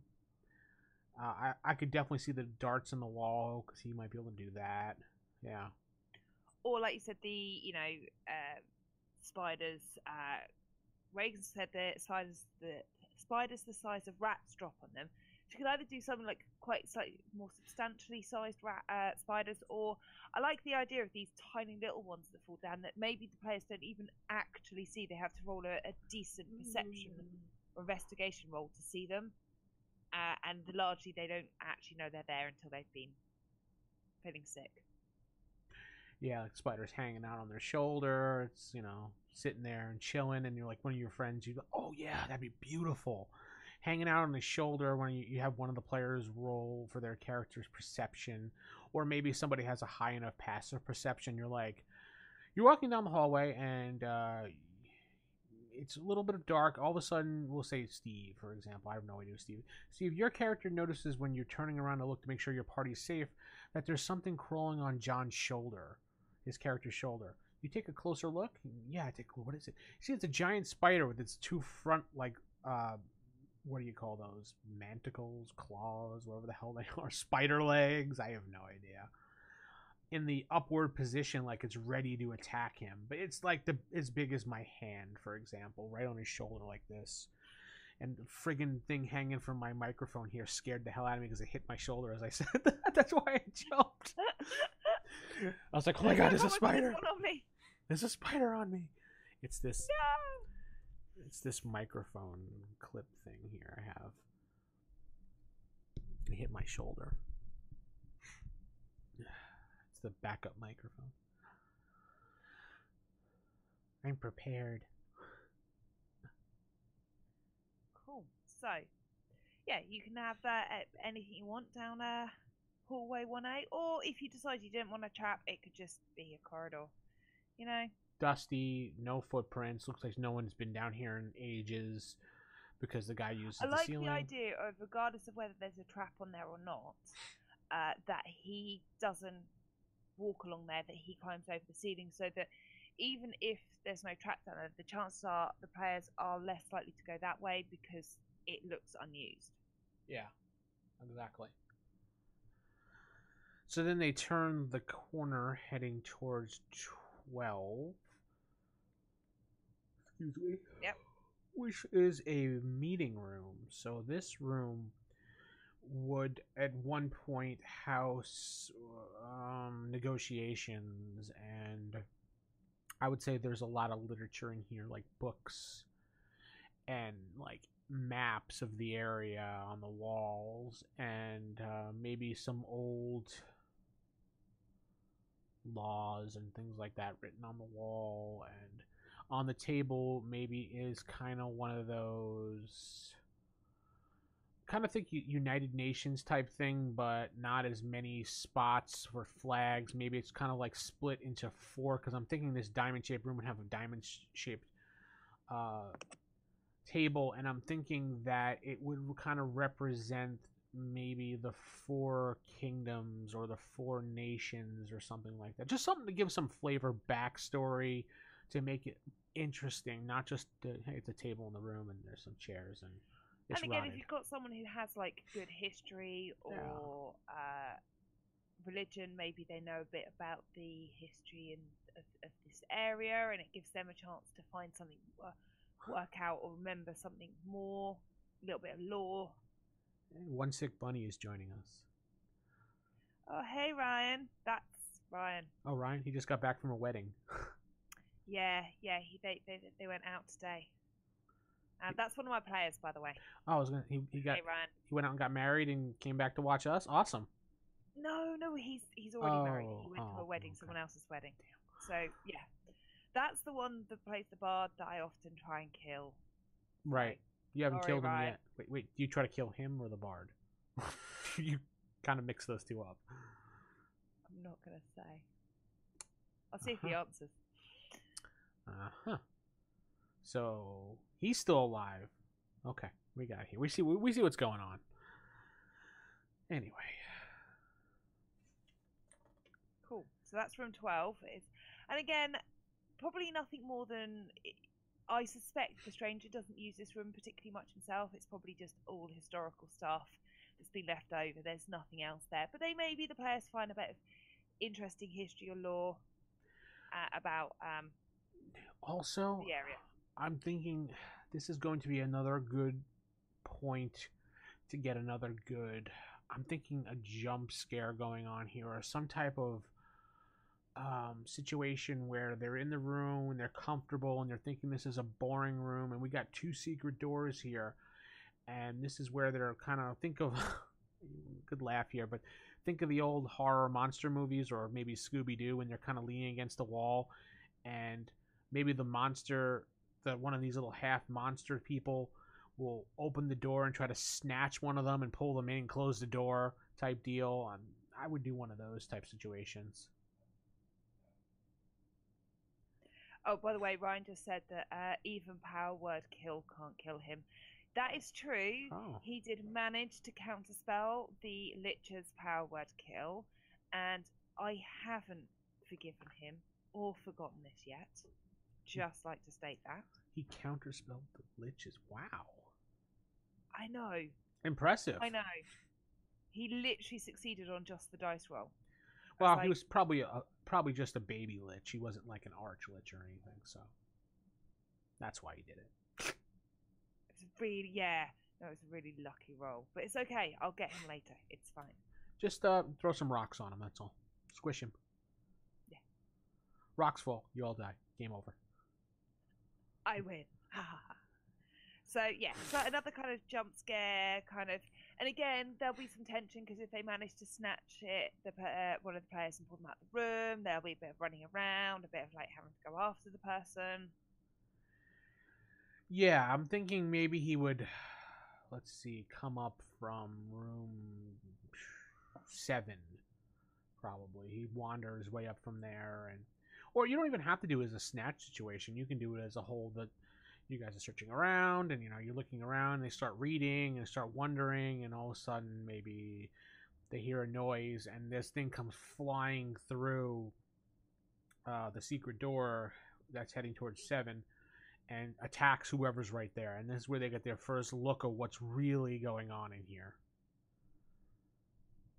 But they're unsure how this monstrosity came about, so they're basically just fighting it off at this point because they're frightened. And then they get a good look at it, and they see that it's a half man, half spider mutation, and it's disgusting, and it oozes, and they're happy to kill it because it's a monstrosity against the goddess or the god or whatever deity of your world type thing that your players would worship. Your characters, sorry, would worship, not the players. Maybe, yeah. So then this secret door is open, so then now they would go down this dirt path. Did you want to add anything to that room? I forgot, sorry. Okay. So then they would... right, dirt path. Yeah. Now they head down this dirt path into the transformation cave, which is not lit at all. So at this point, they're in the dark. So any character that I keep saying player.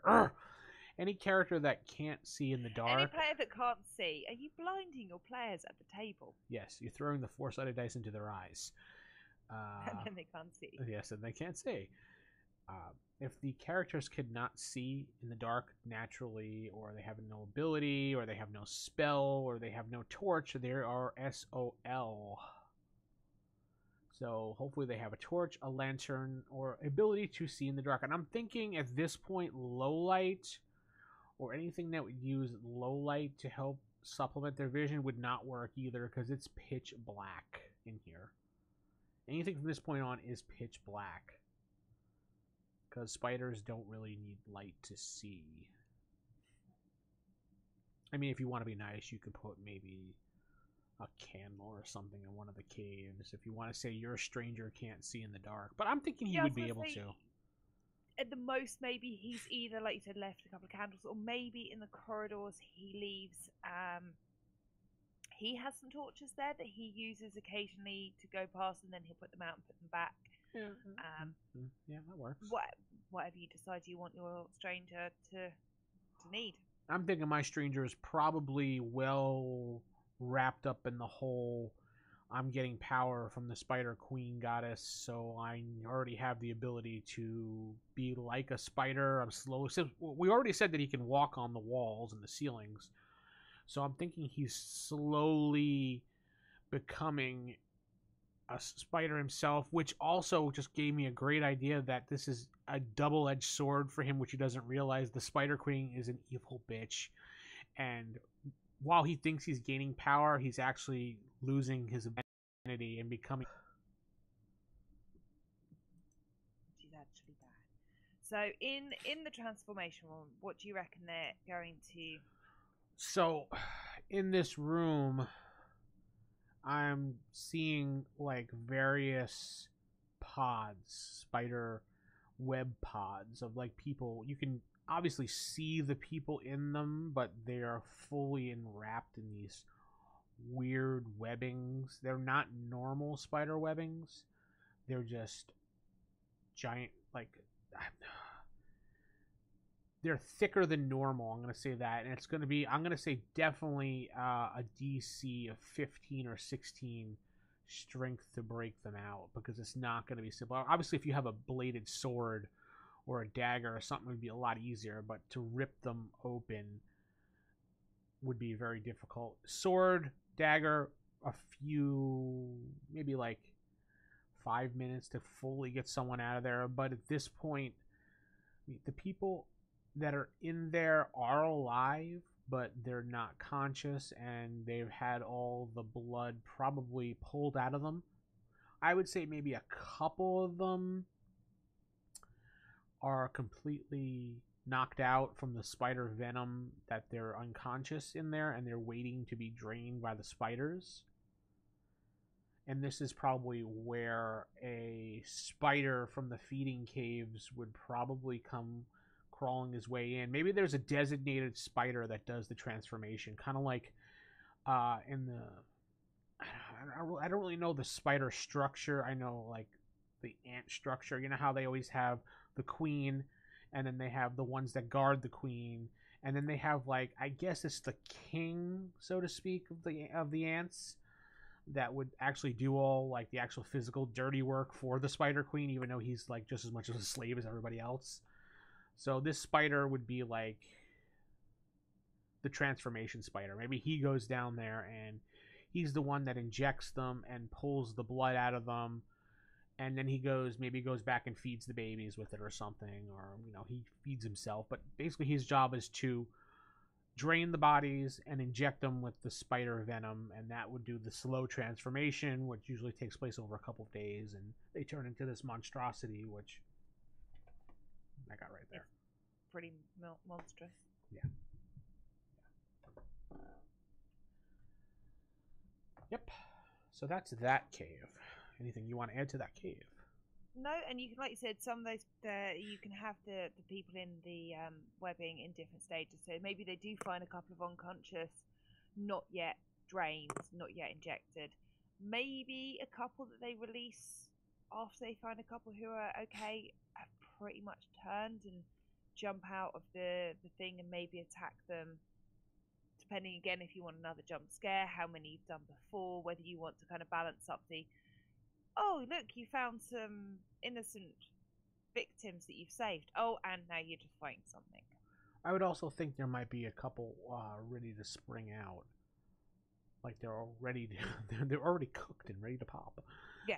Type deal. And like maybe the player actually goes up and starts hacking them out, and they kind of, as the players are trying to hack them out, they kind of jump out and attack the players. Oh yeah, they got blind sense, so they don't need light. Yeah, there you go. That would work. Reagan's saying done. Blind sense. But yeah, so the king, whatever, the Whoozamadazzit spider comes down the hall there from 8, catches the characters in there, and they start this battle, and then maybe a couple of them burst out of their webbing, and they have like a quarter of the hit points since they were just born. So I said they usually start with 12, so maybe they have 4 hit points or something like that, or less or more, whatever you want. Not too difficult to fight, but just annoyance. Keep the players, yeah. They're minions. Give them 1 hit point. Make them minions from like 4E. Just 1 hit point. Yeah. Fodder. So you'd fight this whole scene. You'd I would say that at some point the Spider King, as I'm calling him for now, gets away. He's smart. He's not going to be dumb and killed. Maybe he's a slightly better stats than the average one. Yeah. So maybe a little bit more on the intelligence, maybe a little bit more on, maybe he has a couple of extra abilities at being able to get away. I think as he's realizing the battle is turning on him, he does one of those like spider things and throws his claws up in the air, and like a bunch of little baby spiders come out of like the crevices or the walls, or maybe some of the ones that are in pods that aren't ready to come out yet start breaking their way out and distract the characters enough that he can slip down the hallway without anybody noticing, or maybe they do notice that he runs away enough that he can get away, because I don't see him being killed just yet for some reason. I want to save him for a little bit later on. That's just my thought.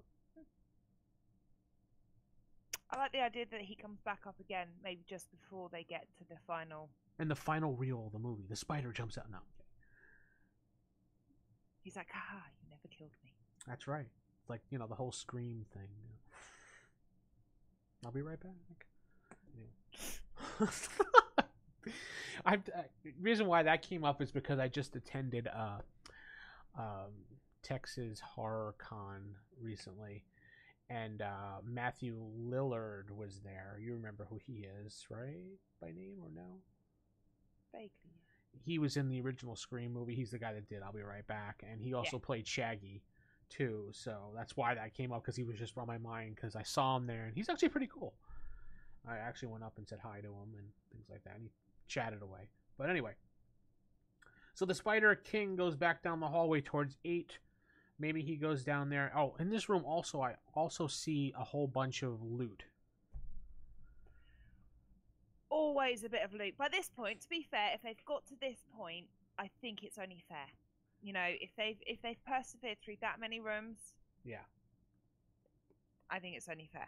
I'm thinking the stranger's probably like, you know, when he gets these bodies in here, he's just like, okay, well, they got this on them. He throws it in the corner because he doesn't really need this stuff. He's going to throw the gold pouches down. He's going to throw down whatever weapons, if they had any on them, like daggers, maybe some rings. He doesn't care. He's just like, meh. Throws it in the corner because who cares? He doesn't need that stuff. He's above that stuff now. He has spider power. So yeah, there's probably the odd bit of good loot to find there. Mm-hmm. I would throw in a couple rings, and maybe the rings are magical, maybe they aren't magical. I mean, again, you can think of over time the kind of people you might think that you want the stranger to have taken.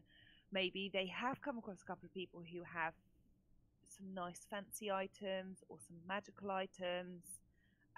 Again, you maybe build that into another hook. Maybe you discover that some well-known adventurer before you has gone missing and this is the remains. There's lots of things you can do there. Or maybe, since a lot of the rumors were about people figuring this area was connected with the missing vanishing people, going on what you were saying, maybe it was a previous party that went in here that never came back. That could be part of the other hooks too.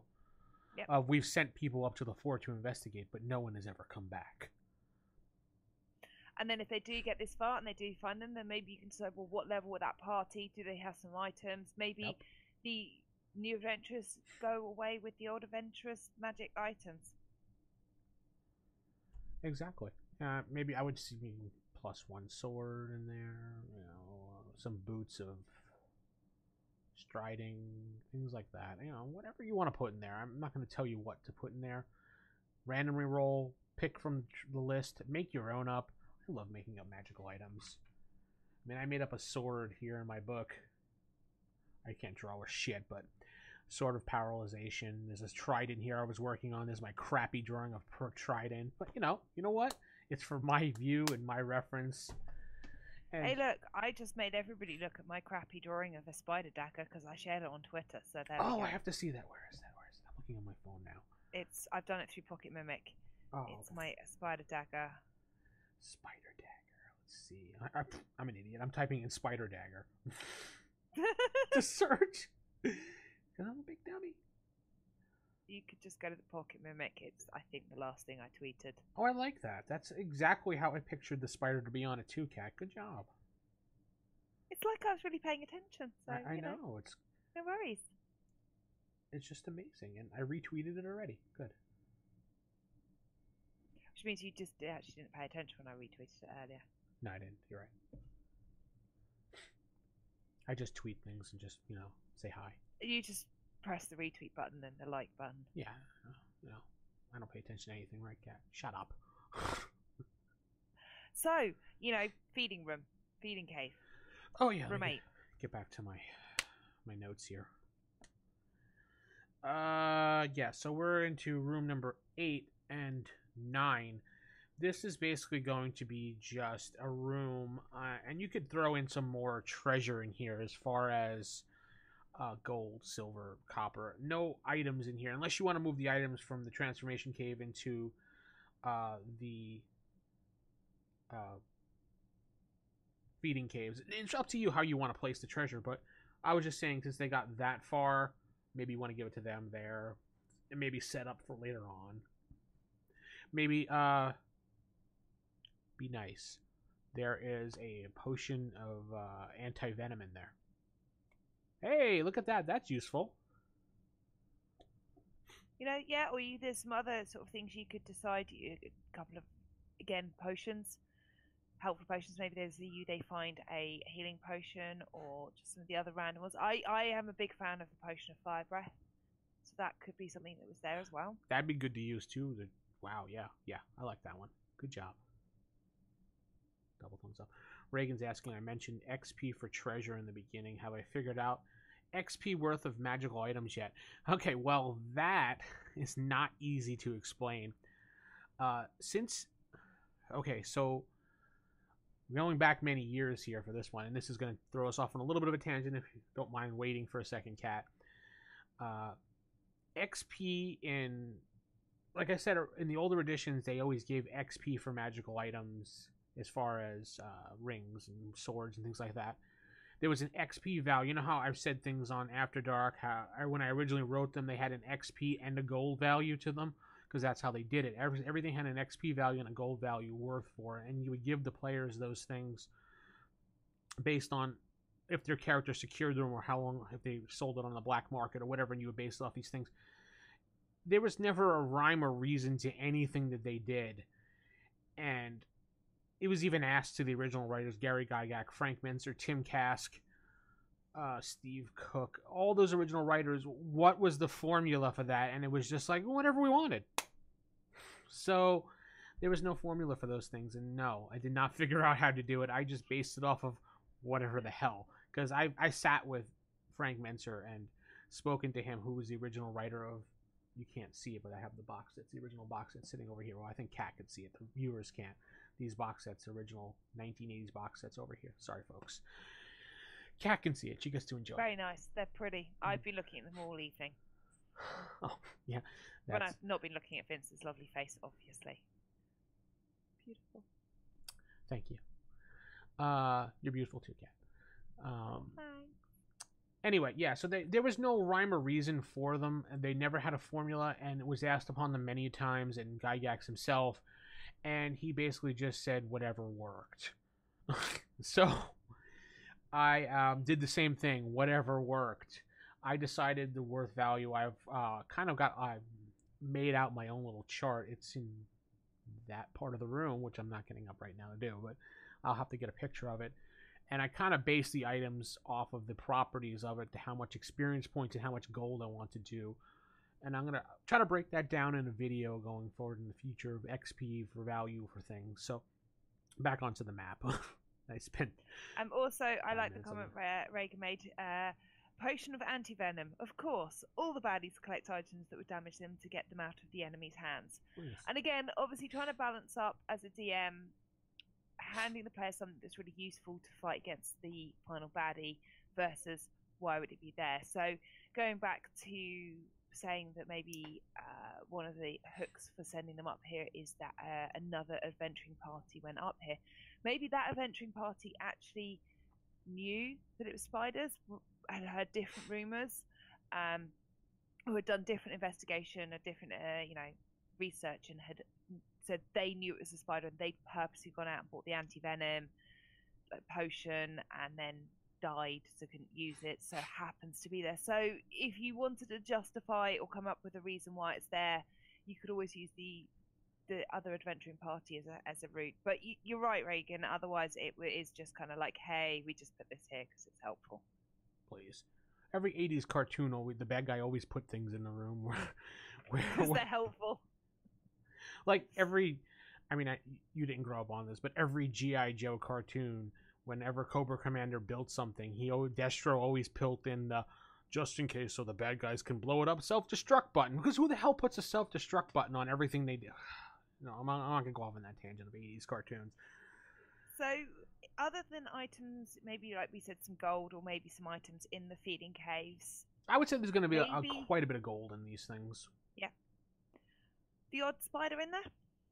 Yeah, spiders, definitely. Because, it's feeding caves. I'm thinking the transformation cave, when they're done transforming, they kind of stumble down the hallway to the feeding caves. The Spider King will kind of guide them, and then he'd be like, "Have at them!" And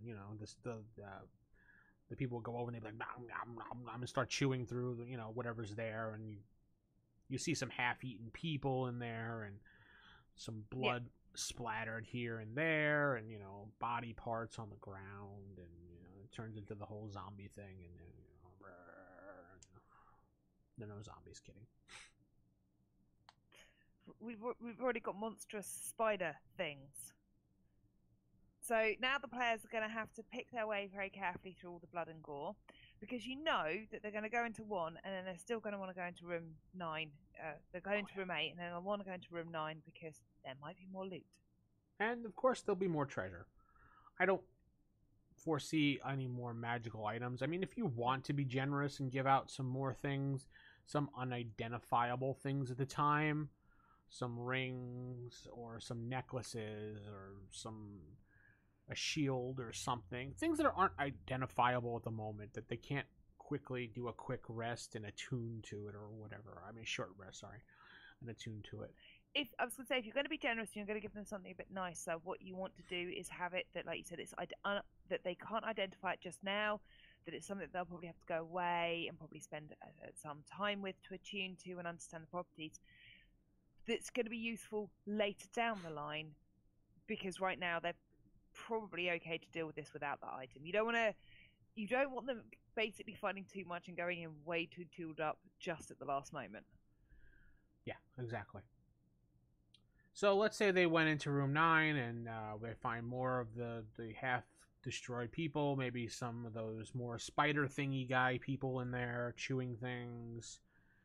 I would say there's probably more in here, and I would say there's also some baby spiders in here too, feeding, because there's gonna be spiders. Because in the Spider Queen's also laying eggs at the same time, and she's building an army of half spider people, regular spider people. You know, you never can have too much good fodder for your army. So you can never have too many good spiders. There's all the spiders there. No. Good bug is a dead bug. So on to room 10, which we said was going to be the baby spiders. Well, I think actually I wrote in my original notes, baby spiders chilling. Yes, they're on ice.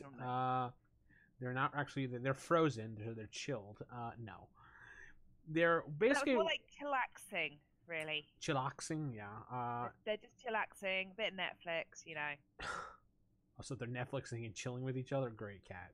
Great. Well, you know, they're probably trying to reproduce quite quickly. Who knows? They're spiders.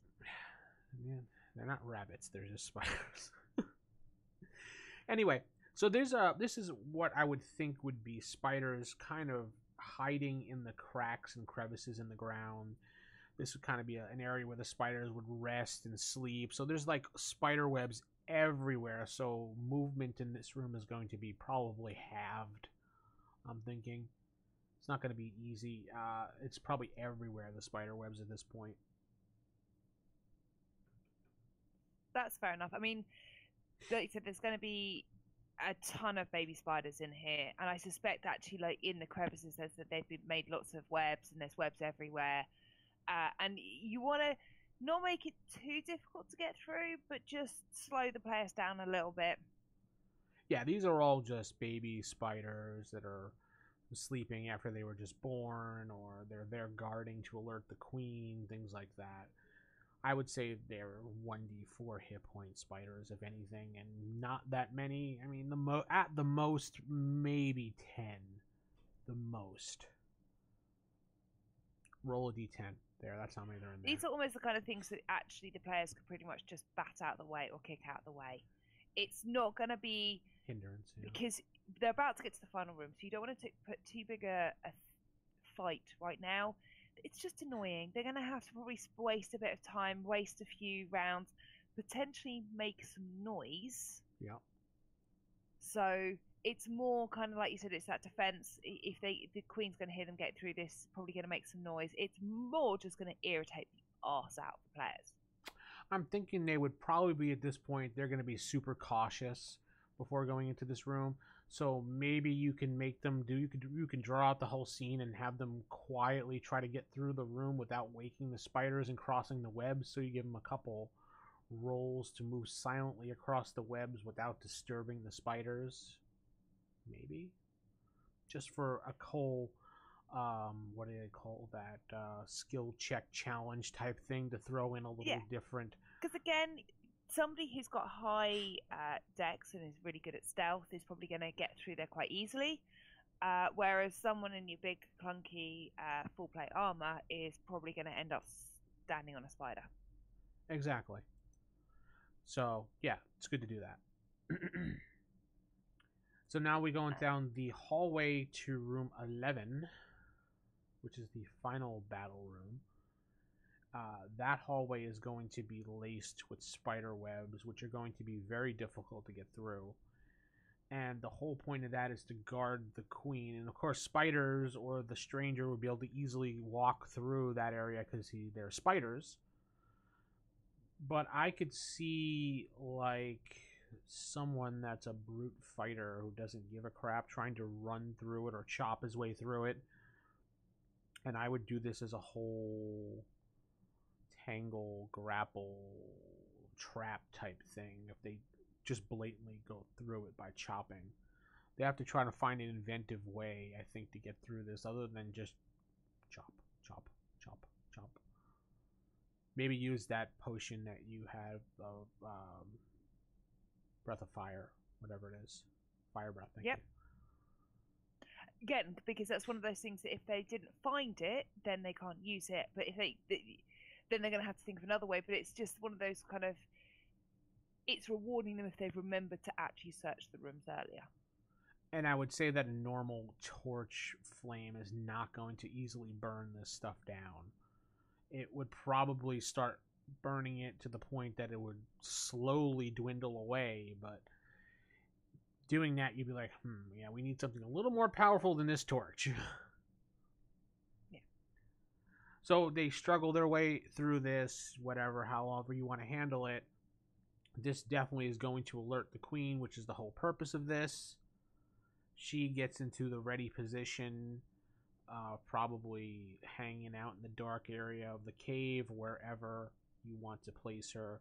And now we're into the final cave, which is a huge room. This is not a small room. This is a big layer in here, and there's tons of spider eggs everywhere. And maybe a few will hatch when they get down there to have those 1 hit point spider annoyances again. Because, you know, whenever you play those old video games, it was always the big bad, and then there was the little minions that come popping up out of nowhere just to annoy the crap out of you. And again, the minions are really just there to waste the player's time, to make it a bit harder to get to the big monster. You know, you could have maybe the first lot of ones that hatch out the egg, like you said, have like almost no hit points. Then maybe actually there are some bigger ones hiding in the dark that I don't know some guards for the queen. So you could have a couple that are hanging from the ceiling that join maybe 2 or 3 rounds into an encounter. I quite like to do that sometimes. Have stuff waiting in the and keep a count of the rounds, and then when it sort of gets to like the 3rd round, they already have a spot in the initiative, and then they drop down because the players are at this point focused on the thing on the board, so they're not really thinking about them. I would also see some important people webbed up in here for the Spider Queen. So, like we alluded to before about how maybe like the mayor's daughter or the lady's son or something like that. Someone important. The queen was kidnapped. The king was kidnapped. The stranger would bring him in here as something the Spider Queen can feed off of, because it's like, you know, important blood that would be perfect and pure blood for the Spider Queen, not a commoner that she can chew off of. Something like that. Yeah. And also would give you the whole hook to bring someone back as a, you know, I saved King Johnny and here he is. Yay. Yeah. And again, because it's always fun to add that dynamic of if is a couple of people, important people wrapped up, they're going to want to try and finish the encounter quicker to save the people. Maybe the people are at risk. Maybe the Spider Queen starts attacking the people. Yeah. Or feeding them halfway through. So you add that element of now the players want to fight the Spider Queen, but oh shit, I've got to save that, you know, the mayor's daughter or what have you.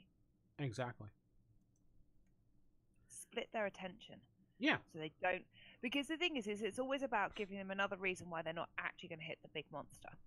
I always try to not just put a big monster in with the players, because otherwise they all stand around the big monster and they all whack the big monster. So you want stuff.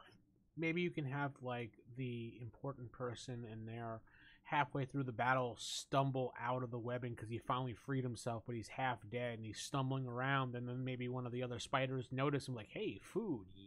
And he goes after them. So it breaks up the whole focus of the group. We gotta go save this dummy guy that we're here to save. So, well, you take care of the big spider. We'll take care of the other spiders. We'll save the dummy over here. You take care of saving the idiot guy. And so you kill the Spider Queen, and thus ends the whole, Spider Goddess thing. And then you drop the dynamite and blow the cave up and run out, and the big explosion behind. No, anyway. I would definitely say you would probably try to blow this place up afterwards because you don't want anything else growing in here.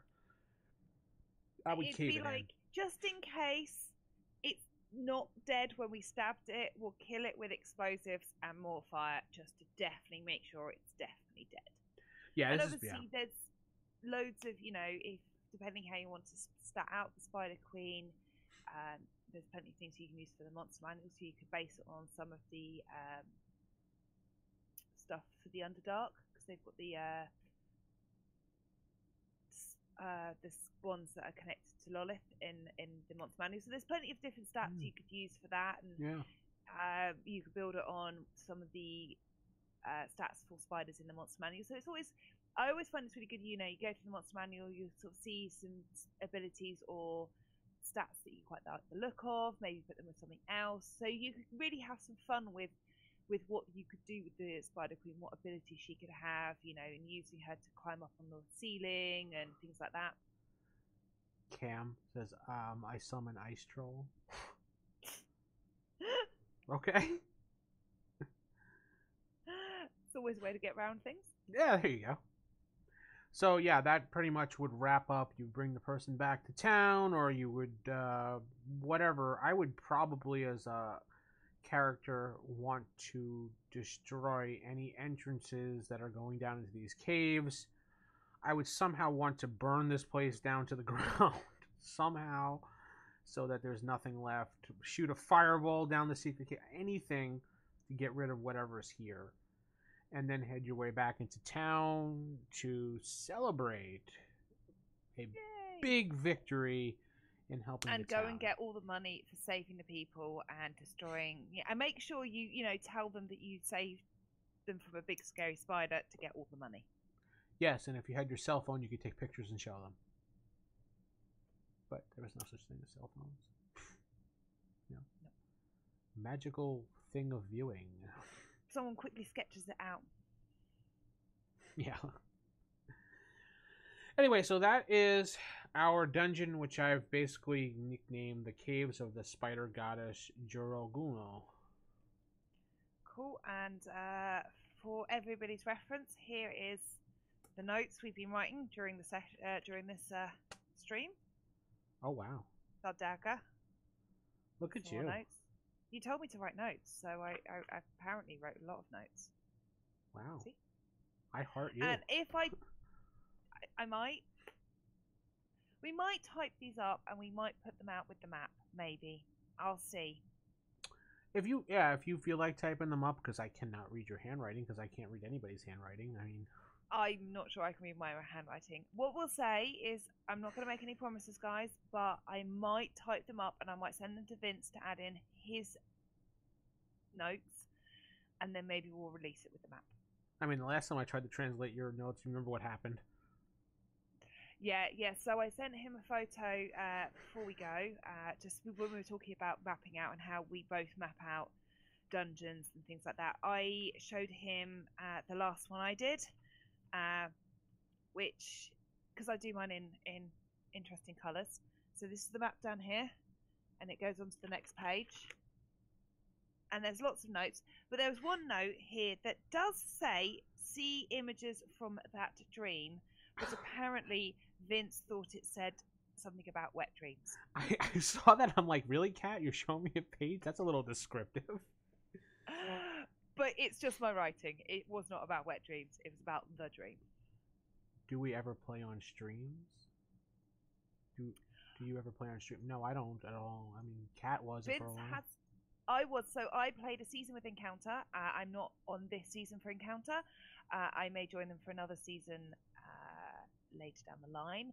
There are a couple of streams coming up that I might be playing in the foreseeable future. So if you keep your eye out on either the Pocket Mimic or my Twitter, they'll go out, and I might start streaming some computer games. And Vince does his very own play podcast that he puts out. So if you want to hear, and a lot of what he's been talking about this evening, a lot of his rules and the things that he does, they might be able to come and get a taste of that from your podcast, maybe. Yeah, mine's an actual play that's just audio only. I haven't really put it up on YouTube. It's just on iTunes and Google Play. Excuse me. The world World of Arcanus, but you could definitely get the feel of the things that Vince gets up to in that. Yeah, season 1 just ended. We're taking a little bit of a break while we play some other things and waiting for another player to come back from a hiatus. So we wanted to continue when he comes back. It'll be back real soon. As far as streams, no, I have not played in any actual online streams as like Kat has done. I wouldn't mind doing it. I mean, I was thinking about running a couple online games myself. I always find that fun. But yeah, I do a lot of Let's Plays too. Like I was doing some old Nintendo games. I do sometimes I do a comic book hero type game, things like that. I mean, I have a bunch of advice on my channel here and D&D stuff or old school stuff, things like that. That's really what my channel is all about. All we can say is Vince has just set up this channel, so, you know, keep your eyes out. You never know what we might do. And Reagan says we're going to see Sal on the next live show. We really hope so. He couldn't make this evening. He had plans. And it's quite difficult to get me and Vince on a same Saturday off from D&D. So Vince DMs his game every other week. And mine's a bit hit and miss. It's twice a month, a bit random. So hopefully the next one we'll get Sal on as well. The thing with Sal is he's very involved with the wrestling thing going on. So he's doing. So it's just trying to get us all on a Saturday together. I mean, the reason we do the podcast on a Sunday is because that's pretty much, and the reason we record it at the time we do on a Sunday is that's about the only time the three of us are free at the same time. So we'll try and keep doing this every so once in a while, but we'll just have to wait and see. Cam is saying, if you were a sorcerer, couldn't we just summon a ton of minions to run through the caves for us? Yeah, you could do that, but that'd be kind of boring, don't you think? If that's how you want to play D&D, you're welcome. Yeah, your fun's not wrong. There's nothing to stop at all from doing that. But then you'd have to play out the minions because, you know, I'm not going to be the automatic, hey, your minions clear the whole place. No. You're going to play out the minions, so start statting them up. And don't suddenly just be like, oh, I'm going to cast minions. Do you have the stats for them, DM? Because DM is probably going to tell you where to stick that. Ooh. This DM is. She's got enough going on in this brain. It's kittens. Just kitten gifts. That's all that goes on in my brain. Welcome to The Mind of Cat with your host, Cat Tulip. It is kitten gifts and glitter. That is it. All cats doing this. Meow. So I guess that's going to end things here unless we have any more questions in the chat, which we will go over.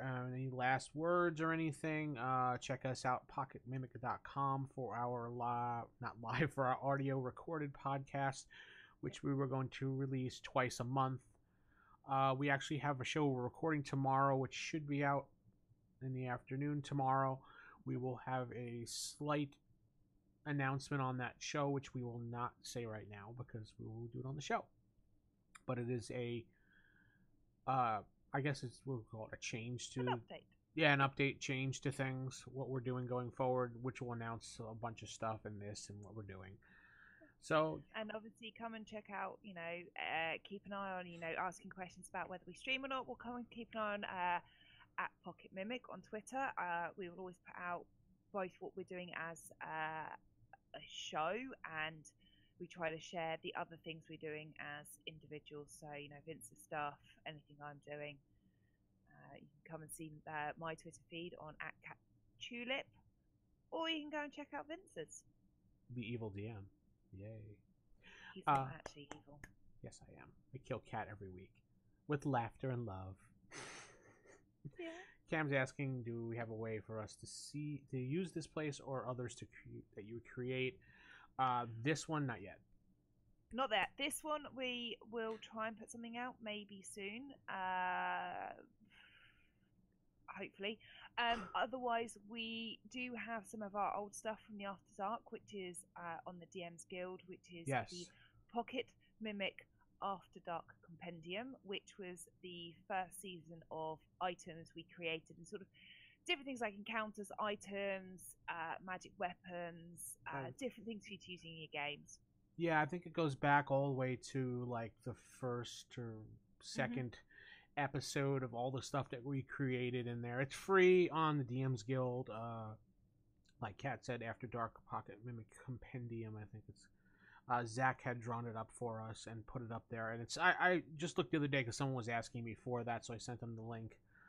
It's still there. I think it's I think it's just free or pay what you want, something like that. But yeah, we put it up for free because some of us are not. Wait, what? Because some of us very creative.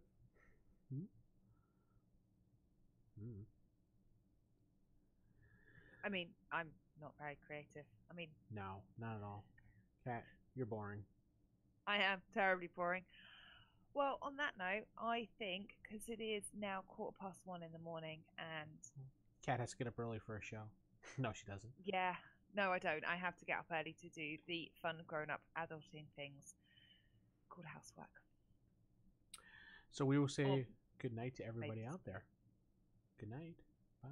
Good night, everybody. Thank you for coming to join us in our dungeon.